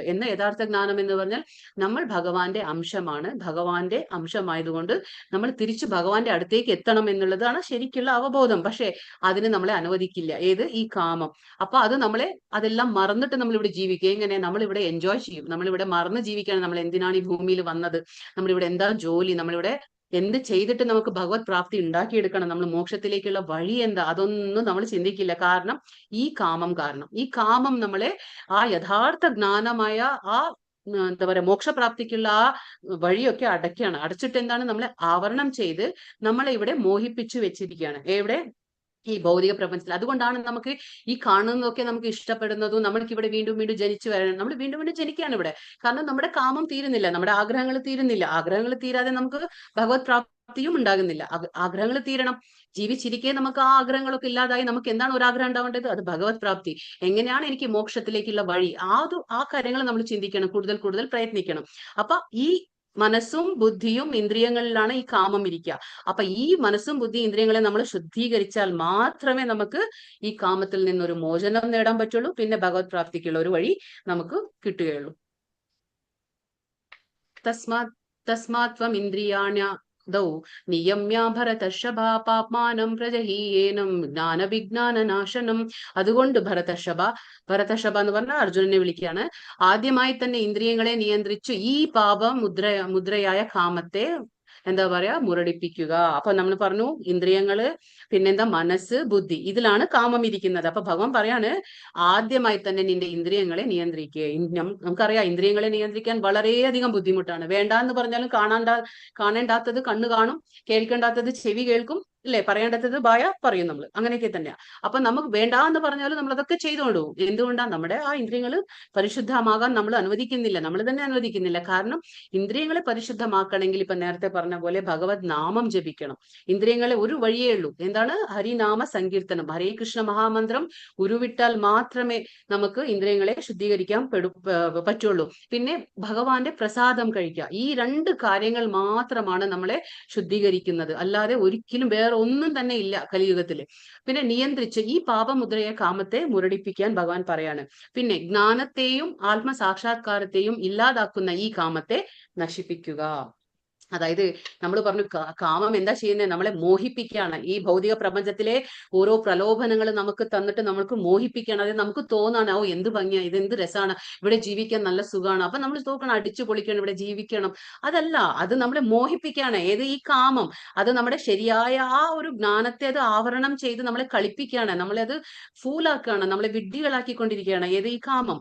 അപ്പൊ അതിനെ ഇല്ലാതാക്കണം. ഭഗവാൻ എങ്ങനെ ഇല്ലാതാക്കണം? നമുക്ക് ഈ എന്താ പറയാ ഭഗവാന്റെ നാമം ജപിച്ചാൽ മാത്രമേ ഈ കാമത്തെ നമുക്ക് നിയന്ത്രിക്കാൻ കഴിയുള്ളൂ. അപ്പൊ ആത്മസാക്ഷാത്കാരത്തിന്റെ വഴിയെ അത് മുടക്കണത്, നമ്മളെ ഭഗവാനിലേക്ക് അടുക്കാൻ വിടുന്നില്ല. ഈ കാമം ജ്ഞാനത്തിന്റെ വഴി അടയ്ക്കുകയാണ് ചെയ്യുന്നത്. അപ്പൊ ഇല്ലാതാക്കുന്ന ഈ കാമത്തെ നമുക്ക് എന്താ ചെയ്യേണ്ടത്? നശിപ്പിക്കണമെന്ന് ഭഗവാൻ പറഞ്ഞു കൊടുക്കണം. അപ്പൊ ഇവിടെ ലാസ്റ്റ് ശ്ലോകമാണ്. ഇന്ദ്രിയാണി പരാണ്യാഹുർ ഇന്ദ്രിയേഭ്യഃ പരം മനഃ മനസസ്തു പരാ ബുദ്ധിര്യോ ബുദ്ധേ പരതസ്തു സഹ. ജഡപദാർത്ഥങ്ങളെക്കാൾ ഉത്കൃഷ്ടമാണ് കർമ്മേന്ദ്രിയങ്ങൾ, മനസ്സ് ഇന്ദ്രിയങ്ങളെക്കാൾ ശ്രേഷ്ഠമാണ്, ബുദ്ധി മനസ്സിനെയും കടന്നു നിൽക്കുന്നു, ആത്മാവ് ബുദ്ധിയേക്കാൾ ഉന്നതമാണ്. അപ്പൊ ഇവിടെ ഈ ചിത്രത്തിൽ നിങ്ങൾക്ക് കാണും. ഈ ചിത്രം നമുക്ക് വളരെയധികം നന്നായി മനസ്സിലാക്കണം. ഈ ചിത്രത്തിൽ എന്താ കാണിക്കുന്നറിയോ? ഇവിടെ 5 കുതിരകൾ കാണിക്കുന്നു. ഇപ്പൊ നമ്മൾ പറഞ്ഞു കാമം എവിടേക്കാ ഇരിക്കുന്നത്? ഇന്ദ്രിയങ്ങളിലിരിക്കും, മനസ്സിലിരിക്കും, ബുദ്ധിയിലിരിക്കും. ഇതാണ് ഇരിപ്പിടങ്ങൾ കാമത്തിന്റെ. അപ്പൊ ഈ കാമം എന്താണ് പ്രശ്നം എന്ന് വെച്ചാൽ, കാമം ഉള്ളതുകൊണ്ട് നമുക്ക് ഭഗവാന്റെ അടുത്തേക്ക് നമുക്ക് പോവാൻ അത് സമ്മതിക്കുന്നില്ല. നമ്മുടെ ശരിയായ ബുദ്ധിയെ അത് ആവരണം ചെയ്ത് അത് നമ്മളെ മോഹിപ്പിക്കുകയാണ്. നമ്മളെ മോഹിപ്പിച്ച് വീണ്ടും വീണ്ടും ഈ ഭൂമിയിൽ ജനിക്കാൻ അത് ഇടവരുത്താണ്. അതുകൊണ്ട് നമ്മൾ ഈ കാമത്തെ ഇല്ലാതാക്കണം, നശിപ്പിക്കണം. ഭഗവാൻ പറഞ്ഞുതരാണ് എങ്ങനെ ഇന്ദ്രിയങ്ങളെ നിയന്ത്രിക്കണം. അപ്പൊ ഇവിടെ 5 കുതിരകളെ കാണാം. ഈ 5 കുതിരകൾ നമ്മൾ പറഞ്ഞ ഇന്ദ്രിയങ്ങളാണ്. കണ്ണ് കാണാൻ നിങ്ങൾക്ക് ചിത്രത്തിൽ കാണുന്നുണ്ടോ? കാണാൻ കഴിയുന്നത് ചിത്രത്തില് 5 ഇന്ദ്രിയങ്ങൾ കാണിക്കുന്നുണ്ട്. അതായത് കണ്ണുണ്ട്, മൂക്ക്, നാക്ക്, ചെവി, ത്വക്ക്. അപ്പൊ ഈ 5 കുതിരകളും റെപ്രസെന്റ് ചെയ്യാണ് നമ്മുടെ 5 ഇന്ദ്രിയങ്ങളെ. അപ്പൊ ഈ 5 ഇന്ദ്രിയങ്ങളും ആ ഓരോ ഇന്ദ്രിയങ്ങൾക്ക് എന്താണ്? കടിഞ്ഞാണുണ്ട്. ഏതാണ് ആ കടിഞ്ഞാണ്? 5 കുതിരകളുടെ കടിഞ്ഞാണ് എന്താണ്? മനസ്സാണ് ഈ 5 കുതിരകളുടെ കടിഞ്ഞാണം. ഈ മനസ്സെന്ന കടിഞ്ഞാണത്തെ പിടിച്ചിരിക്കുന്ന ആ രഥത്തിൽ ഒരാൾ ഇരിക്കുന്നുണ്ട്, കാണുന്നുണ്ടോ? ആ 5 കുതിരകളുടെ കടിഞ്ഞാണ് പിടിച്ചിരിക്കുന്ന ആരാണ്? അതാണ് ബുദ്ധി. നമ്മൾ പറഞ്ഞാൽ അതാണ് ബുദ്ധി. 5 കുതിരകളുടെ കടിഞ്ഞാൺ എന്ന ആ മനസ്സിനെ പിടിച്ച് ബുദ്ധി അവിടെ ഇരിക്കുകയാണ് തേരില്. പക്ഷെ ആ തേരിൽ യാത്ര ചെയ്യുന്ന ഒരാൾ പിന്നിൽ കാണാണ്ടോ? അതാരാണ്? അതാണ് ആത്മാവ്, ജീവാത്മാവ്. അതായത് നമ്മൾ പറഞ്ഞില്ലേ ജീവസത്ത, ജീവാത്മാവ്, ആത്മാവ് എന്ത് വേണേലും പറയാം. അപ്പൊ ഈ തേരിൽ യാത്ര ചെയ്യുന്നതാണ് ആത്മാവ്. പക്ഷെ എപ്പോ വരെ ഈ ബുദ്ധി നമ്മുടെ എന്താ പറയാ ഈ ബുദ്ധി ശ്രേഷ്ഠമാണ്. ആക്ച്വലി പറയുമ്പോ ഇപ്പൊ ശരിക്കും ഭഗവാൻ പറയാണ് ജഡപദാർത്ഥങ്ങളെക്കാളും ശ്രേഷ്ഠം എന്താണ്? ഇന്ദ്രിയങ്ങളാണ്. ഏതാണ് ജഡപദാർത്ഥങ്ങൾ? നമ്മൾ ഇന്നലെ പറഞ്ഞു, നമ്മുടെ ഈ ശരീരം എങ്ങനെയാണ് സൃഷ്ടിച്ചിട്ടുള്ളത് ഭഗവാൻ? 5 മഹാപഞ്ചഭൂതങ്ങൾ, അതായത് അഗ്നി, ഭൂമി, വായു, ജലം, ആകാശം, അല്ലെ? ഈ 5 കാര്യങ്ങളാണ് ജഡപദാർത്ഥങ്ങൾ. പക്ഷെ ഈ ജഡാപദാർത്ഥങ്ങളിലേക്കാൾ ശ്രേഷ്ഠം എന്താണ്? നമ്മുടെ 5 ഇന്ദ്രിയങ്ങളും. അതിനേക്കാൾ ശ്രേഷ്ഠം എന്താണ്? മനസ്സ്. ഏത്? ആ കടിഞ്ഞാണമാകുന്ന ആ മനസ്സ് ശ്രേഷ്ഠമാണ്. അതിനേക്കാൾ ശ്രേഷ്ഠം എന്താണ്? ബുദ്ധി. അതിലും ശ്രേഷ്ഠം എന്താണ്? നമ്മുടെ ആത്മാവ്. അപ്പോ ഇങ്ങനെയാണ് ഓർഡർ. പക്ഷേ അങ്ങനെയല്ല ഇവിടെ സംഭവിക്കുന്നത്. നമ്മൾ ഇന്ദ്രിയങ്ങളെ നിയന്ത്രിച്ചില്ലെങ്കിൽ എന്താ സംഭവിക്കുക എന്ന് പറഞ്ഞാല്, ശരിക്കും പറഞ്ഞ കടിഞ്ഞാണ് ആരുടെ കയ്യിലുണ്ടാവണം? ബുദ്ധിയുടെ കയ്യിൽ. അതായത് നമ്മുടെ മനസ്സ് ആരുടെ കയ്യിലുണ്ടായിരിക്കണം? ബുദ്ധിയുടെ കയ്യിൽ. അപ്പൊ മനസ്സ് എപ്പോഴും ഒരു സേവകന്റെ പോലെ പ്രവർത്തിക്കണം, എങ്കിലേ നമ്മുടെ ജീവിതത്തിൽ സമാധാനം ഉണ്ടാവുള്ളൂ. എപ്പോ നമ്മൾ മനസ്സ് ഓണർ ആവോ, അതായത് മനസ്സ് ഉടമസ്ഥനായി ബുദ്ധി സേവകനാവോ, അപ്പോ എല്ലാം എന്താ പറയാ, എല്ലാം റിവേഴ്സ് ആയി പോകും നമ്മുടെ ജീവിതത്തിൽ. അപ്പൊ ആത്മാവിനത് കഷ്ടമാണ്, ബുദ്ധിമുട്ടാണ്. ഇപ്പൊ നോക്കൂ, ഈ കടിഞ്ഞാണം, 5 കുതിരയുടെ കടിഞ്ഞാണം ബുദ്ധി ശരിക്ക് പിടിച്ചിട്ടുണ്ടെങ്കിൽ, അതായത് ബുദ്ധി മനസ്സിനെ ശരിക്ക് പിടിച്ചിട്ടുണ്ടെങ്കിൽ കുതിരകൾ ശരിക്കുള്ള രീതിയിൽ ഓടും. പക്ഷേ ഇവിടെ എന്താ സംഭവിക്കുന്നത് വെച്ചാല്, ഇന്ദ്രിയങ്ങൾ നമ്മൾ നിയന്ത്രിച്ചിട്ടില്ലെങ്കിൽ അപ്പൊ ഇന്ദ്രിയങ്ങൾ തോന്നിയ വഴിക്ക് ഓടാണ്. ഏത്? 5 കുതിരകൾ 5 വഴിക്ക് ഓടാണ്. അതിന് തോന്നുന്ന വഴിക്ക് അത് ഓടാണ്.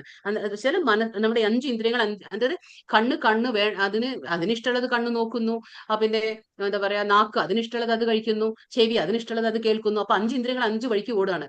അപ്പൊ എന്താ സംഭവിക്കുന്നത്? 5 കുതിരകളുടെ കടിഞ്ഞാൺ എന്ന് പറയുന്ന ആ മനസ്സ് നിയന്ത്രണത്തിൽ വരുന്നില്ല. ആരുടെ നിയന്ത്രണത്തില്? ബുദ്ധിയുടെ നിയന്ത്രണത്തിൽ വരുന്നില്ല. അപ്പൊ അത് കൈവിട്ടു പോവുകയാണ്. അപ്പൊ ബുദ്ധിക്ക് മനസ്സിനെ പിടിക്കാൻ പറ്റുന്നില്ല, വളരെയധികം പ്രയാസപ്പെടാണ്. അപ്പൊ എന്താ സംഭവിക്കണം? അവിടെ യാത്ര ചെയ്യുന്ന ആ ആത്മാവിന് വളരെയധികം ബുദ്ധിമുട്ടാവുന്നു. ആത്മാവിന് ഒന്നും തന്നെ ശരിയാവുന്നില്ല. കാരണം മനസ്സും കയ്യിലില്ല, മനസ്സ് ബുദ്ധിയുടെ കയ്യിലില്ല, ആ മനസ്സിന്റെ കയ്യിൽ ഇന്ദ്രിയങ്ങളില്ല, എല്ലാം തന്നിഷ്ടം പോലെ പ്രവർത്തിക്കുകയാണ്. അപ്പൊ ആത്മാവിന്റെ നാശമാണ് അവിടെ സംഭവിക്കുക. പക്ഷെ ഇത് നമ്മൾ ഒരു ഉദാഹരണത്തിൽ പറയുകയാണെങ്കിൽ, ഇപ്പൊ ആ രഥത്തിൽ യാത്ര ചെയ്യുന്നത് അർജുനനാണെങ്കിൽ, ഇപ്പൊ ആത്മാവിന്റെ സ്ഥാനത്ത് നമുക്കിപ്പോ ഒരു അർജുനനെ ഇമാജിൻ ചെയ്യാം, നമ്മൾ അർജുനനെ ആലോചിക്കാം. അപ്പൊ അർജുനൻ ആ രഥത്തിൽ യാത്ര ചെയ്യുന്നു. അവിടെ ബുദ്ധിയുടെ സ്ഥാനത്ത് ഇപ്പോൾ ആരായിരിക്കും? ഭഗവാൻ ശ്രീകൃഷ്ണൻ ഇരിക്കുകയാണെങ്കിൽ, അവിടെ തേരാളിയായിട്ട് ശ്രീകൃഷ്ണ ഭഗവാൻ ഇരിക്കുകയാണെങ്കിൽ, ഭഗവാന്റെ കയ്യിൽ 5 കുതിരകളുടെ ആ കടിഞ്ഞാണ് ശരിക്കും ഭഗവാൻ ഇങ്ങനെ മുറുകി പിടിച്ചിരിക്കുക, അല്ലെ? അപ്പൊ അർജുൻ യാത്ര ചെയ്യാണ് ആ തേരിൽ. അപ്പൊ അർജുനൻ ഈ തേരാളിയോട് പറയുകയാണെ ഇങ്ങനെ കൊണ്ടുപോകും, അങ്ങോട്ട് കൊണ്ടുപോകുമ്പോൾ തേരാളിയുടെ കയ്യിൽ ആ 5 കുതിരയുടെ കടിഞ്ഞാണ് ശരിക്കും പിടിച്ചിട്ടുണ്ട്. ആര്? ബുദ്ധി എന്ന കടിഞ്ഞാണ്. അപ്പൊ ആ കടിഞ്ഞാണ് പിടിച്ചത് ശരിക്കും കൊണ്ടുപോകാൻ പറ്റുമോ തേരിനെ? അപ്പൊ ആത്മാവ് സുഖിക്കാൻ പറ്റും. പക്ഷെ അല്ലാന്നുണ്ടെങ്കിൽ ആത്മാവിന് ഒരു തരത്തിലും സുഖിക്കാൻ പറ്റില്ല. കാരണം എന്താ പറയാ, തേര് എപ്പോഴും എന്താ പറയാ, ഇത് തോന്നിയ ഇടത്തിലേക്ക്, ഇപ്പൊ എന്താ പറയാ, പഞ്ചേന്ദ്രിയങ്ങളും തോന്നിയ ഇടത്തേക്ക് ഓടുമ്പോൾ എന്താന്ന് പറയാ, കൈവിട്ടു പോവുകയാണ് കടിഞ്ഞാണ്. അപ്പൊ ബുദ്ധിക്ക് ഒന്നും ചെയ്യാൻ പറ്റില്ല. അപ്പൊ തേരൊക്കെ ഇങ്ങനെ തോന്നിയ പോലെ ഓടുമ്പോ ആത്മാവിന് ഒരിക്കലും സ്വസ്ഥം ശാന്തമായിട്ട് യാത്ര ചെയ്യാൻ പറ്റില്ല. അതായത് നമ്മുടെ ഈ തേര് എന്ന് പറയുന്നത് നമ്മുടെ ശരീരമാണ്, നമ്മുടെ ശരീരം. അപ്പൊ നമ്മുടെ ശരീരത്തിൽ നമ്മൾ തേരാണെങ്കിൽ നമ്മുടെ ശരീരത്തിൽ ആത്മാവുണ്ട്. ആ ആത്മാവ് സ്വസ്ഥം ശാന്തമായി നമ്മൾ ഭഗവത് പ്രാപ്തിക്ക് പോകണമെങ്കിൽ നമ്മുടെ ബുദ്ധിയുടെ കയ്യിൽ മനസ്സുണ്ടായിരിക്കണം, ആ മനസ്സിന്റെ കയ്യിൽ ഇന്ദ്രിയങ്ങൾ ഉണ്ടായിരിക്കണം. അപ്പോഴേ മാത്രമേ ആത്മാവ് സമാധാനമായിട്ട് ഇരിക്കാൻ പറ്റുള്ളൂ, അല്ലാന്നുണ്ടെങ്കിൽ പറ്റില്ല. പക്ഷെ ഈ ഇന്ദ്രിയങ്ങളെ എങ്ങനെയാ നമുക്ക് നിയന്ത്രിക്കാൻ കഴിയാ? ഭഗവത് എന്താ പറയാ, സങ്കീർത്തനയിലൂടെ, അതായത് നാമസങ്കീർത്തനം, അതായത് ഭഗവാന്റെ ഹരേ കൃഷ്ണ കൃഷ്ണ കൃഷ്ണ ഹരേ ഹരേ, ഹരേ രാമ രാമ രാമ ഹരേ ഹരേ എന്ന ആ മന്ത്രത്തിലൂടെ മാത്രമേ നമുക്ക് ഈ എന്താ പറയാ, ഇന്ദ്രിയങ്ങളെ നിയന്ത്രിക്കാൻ കഴിയുള്ളൂ. ഭഗവാന്റെ പ്രസാദം കഴിക്കുമ്പോൾ മാത്രമേ നമുക്ക് എന്താ പറയാ, ഇന്ദ്രിയങ്ങളെ നിയന്ത്രിക്കാൻ കഴിയുള്ളൂ. അല്ലാതെ ഇന്ദ്രിയങ്ങൾ വളരെയധികം സ്ട്രോങ് ആണ്. ഹരേ കൃഷ്ണ കൃഷ്ണ കൃഷ്ണ ഹരേ ഹരേ, ഹരേ രാമ രാമ രാമ ഹരേ ഹരേ. വാഞ്ചാകൽപതരുഭ്യശ്ച കൃപാ സിന്ധുഭ്യ ഏവ ച പതിതാനാം പാവനേഭ്യോ വൈഷ്ണവേഭ്യോ നമോ നമഃ. അനന്ത കോടി വൈഷ്ണവവൃന്ദ കി ജയ്, ശില പ്രഭുപാദ കി ജയ്, ശില ഗുരുദേവ് കി ജയ്. ഹരേ കൃഷ്ണ. അപ്പൊ നമുക്കിന്ന് ക്വസ്റ്റ്യൻസ് നോക്കാം.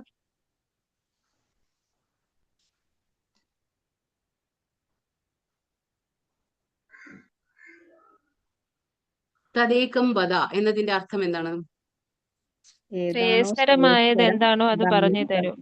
അതെ, ആ ഒന്നിനെ മാത്രം. തത് ഏകം എന്ന് പറഞ്ഞ ഒന്ന്, ആ ഒന്നിനെ മാത്രം, ഏതാണോ എനിക്ക് ശ്രേയസ്കരം ആ ഒന്നിനെ മാത്രം പറഞ്ഞു തരൂ എന്ന് പറയുന്നു. ചതുർത്ഥ ആശ്രമങ്ങൾ ഏതെല്ലാം? ബ്രഹ്മചര്യം, ഗാർഹസ്ഥം, വാനപ്രസ്ഥം, സന്യാസം. അതെ, ബ്രഹ്മചര്യ, ഗൃഹസ്ഥ, വാനപ്രസ്ഥ, സന്യാസ, ഈ 4 ആശ്രമങ്ങളാണ്. പിന്നെ യജ്ഞം എന്നാൽ എന്താണ് അർത്ഥമാക്കുന്നത്? ഭഗവാൻ വിഷ്ണു. ഭഗവാൻ ഭഗവാൻ അതെല്ലാം വിഷ്ണുവാണ്. അതെ. അപ്പൊ നമ്മൾ ചെയ്യുന്ന ഓരോ പ്രവൃത്തികളും കർമ്മങ്ങളും ആർക്കാണ് സമർപ്പിക്കേണ്ടത്? ഭഗവാന് വേണ്ടിയിട്ട് സമർപ്പിക്കും. കാരണം യജ്ഞമാണ് ഭഗവാൻ, യജ്ഞദേവതയാണ്. പിന്നെ 4 യുഗങ്ങൾ ഏതെല്ലാം? സത്യയുഗം, ത്രേതായുഗം, ദ്വാപരയുഗം, കലിയുഗം. അപ്പൊ നമ്മളിപ്പോ ഉള്ളത് കലിയുഗത്തിലാണ്. കലിയുഗത്തിൽ പറഞ്ഞിരിക്കുന്ന യജ്ഞം ഏതാണ്? ഹരിനാമ സങ്കീർത്തനം. ഹരേ കൃഷ്ണ. ജപയജ്ഞം. ജപയജ്ഞം. ഏതാണ് ജപയജ്ഞം? ഹരേ കൃഷ്ണ. ഹരിനാമ സങ്കീർത്തനം. ഹരേ കൃഷ്ണ ഹരേ കൃഷ്ണ കൃഷ്ണ കൃഷ്ണ ഹരേ ഹരേ ഹരേ രാമ ഹരേ രാമ ഇതാണ് കലിയുഗത്തിലെ യജ്ഞം. അപ്പൊ നമുക്ക് ഈ യജ്ഞം മാത്രമേ കലിയുഗത്തിൽ ചെയ്യാൻ പാടുള്ളൂ. പിന്നെ ത്രിഗുണങ്ങൾ ഏതെല്ലാമാണ്? സത്വഗുണം, രജോഗുണം, തമോഗുണം. സത്വഗുണം, രജോഗുണം, തമോഗുണം. ഭഗവാൻ 3:30 എന്താണ് പറയുന്നത്? നിന്റെ കർമ്മങ്ങളെല്ലാം കർമ്മങ്ങളെല്ലാം എനിക്കായി അർപ്പിച്ചുകൊണ്ട് എന്നെ കുറിച്ചുള്ള പൂർണ്ണ ജ്ഞാനതയോടെ ലാഭേച്ഛയോ ഉടമസ്ഥാവകാശ ബോധമോ അലസതയോ കൂടാതെ യുദ്ധം ചെയ്യും. അതെ. അപ്പൊ എന്ത് കർമ്മം ചെയ്യുമ്പോഴും നമുക്ക് ഉടമസ്ഥാവകാശ ബോധമില്ലാതെ ഭഗവാനിൽ അർപ്പിച്ചുകൊണ്ട് ചെയ്യണം എന്നാണ് ഭഗവാൻ പറയുന്നത്. ശ്ലോകം 32 പൂർണ്ണത എന്നാൽ എന്താണ് ഭഗവാൻ ഉദ്ദേശിക്കുന്നത്? അസൂയകളല്ലാതെയും ഭഗവാന്റെ ഉപദേശങ്ങൾ അവഗണിക്കാതെയും അനുസരിച്ചു ചെയ്യുന്നവരെ ഒട്ടും അറിവില്ലാത്തവരും മൂഢരും ആയി കണക്കാക്കണം. അതെ, അതായത് ജീവാത്മാവും പരമാത്മാവുമായിട്ടുള്ള ആ ബന്ധമാണത്. ഓക്കെ, ശ്ലോകം 32 കഴിഞ്ഞു. 36 എന്താണ് ഭഗവാൻ അർജുനനെ സംബോധനം ചെയ്യുന്നത്? എങ്ങനെയാണ്? വാഷ്ണയ എന്ന് പറഞ്ഞ വൃഷ്ണികുലത്തിൽ ജനിച്ചവൻ. പിന്നെ ഇഹലോകത്തിലെ ശത്രു ഏതാണ്? കാമം. കാമം. അതിന്റെ ഇരിപ്പിടങ്ങൾ ഏതൊക്കെയാണ്? ഇന്ദ്രിയങ്ങൾ, മനസ്സ്, ബുദ്ധി. ഇന്ദ്രിയങ്ങൾ, മനസ്സ്, ബുദ്ധി. അതെ, 3 സ്ഥലമാണ്. ഈ കാമത്തിന്റെ ഇരിപ്പിടങ്ങൾ ഏതാണ്? ഇന്ദ്രിയങ്ങളും മനസ്സും ബുദ്ധിയാണ്. പൊടി മൂടിയ കണ്ണാടി എന്തിനെയാണ് സൂചിപ്പിക്കുന്നത്? പക്ഷിമൃഗാദികളെ. മനുഷ്യനെ സൂചിപ്പിക്കുന്ന ഏതാണ്? മനുഷ്യന്മാരെ പുകയും തീയും.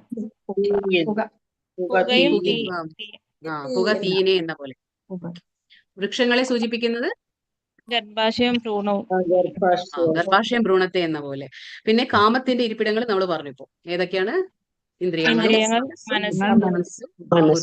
ഇതൊക്കെയാണ്. അപ്പൊ അതാണ് കാമം ശരിക്കും നമ്മളെ കവർ ചെയ്ത് നമ്മളെ ഭഗവാനിൽ നിന്ന് ദൂരെയാക്കുകയാണ്. അപ്പൊ അതുകൊണ്ട് അതില്ലാതാക്കണമെങ്കിൽ നമ്മുടെ ഇന്ദ്രിയങ്ങളെ നമ്മൾ നിയന്ത്രിച്ചേ മതിയാവുള്ളൂ. അപ്പൊ കാരണം എന്താ വെച്ചാൽ കാമത്തിന്റെ ഇരിപ്പിടം എവിടെയാണ്? ഇന്ദ്രിയങ്ങളും മനസ്സും ബുദ്ധി.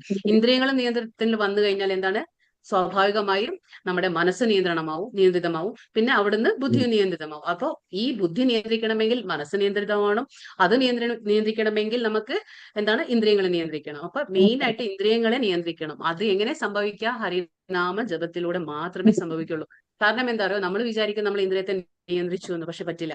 നമ്മൾ എന്താ പറയുക, ആർട്ടിഫിഷ്യൽ ആയിട്ട് ഇപ്പൊ നമ്മൾ കുറച്ചു നേരം മെഡിറ്റേഷൻ ഒക്കെ ചെയ്ത് നമ്മൾ വിചാരിക്കും ഞാൻ വളരെയധികം ശാന്തനാണ്, ഞാൻ നിയന്ത്രിച്ചു, എന്റെ ദേഷ്യമൊക്കെ നിയന്ത്രിച്ചു. പക്ഷെ മുന്നിൽ ഒരു പ്രലോഭനം അത് സംഭവിക്കില്ല. നമ്മൾ വീണുപോകും. അതാണ് പ്രശ്നം. മനസ്സിലായോ? എന്തെങ്കിലും സംശയം ഉണ്ടോ?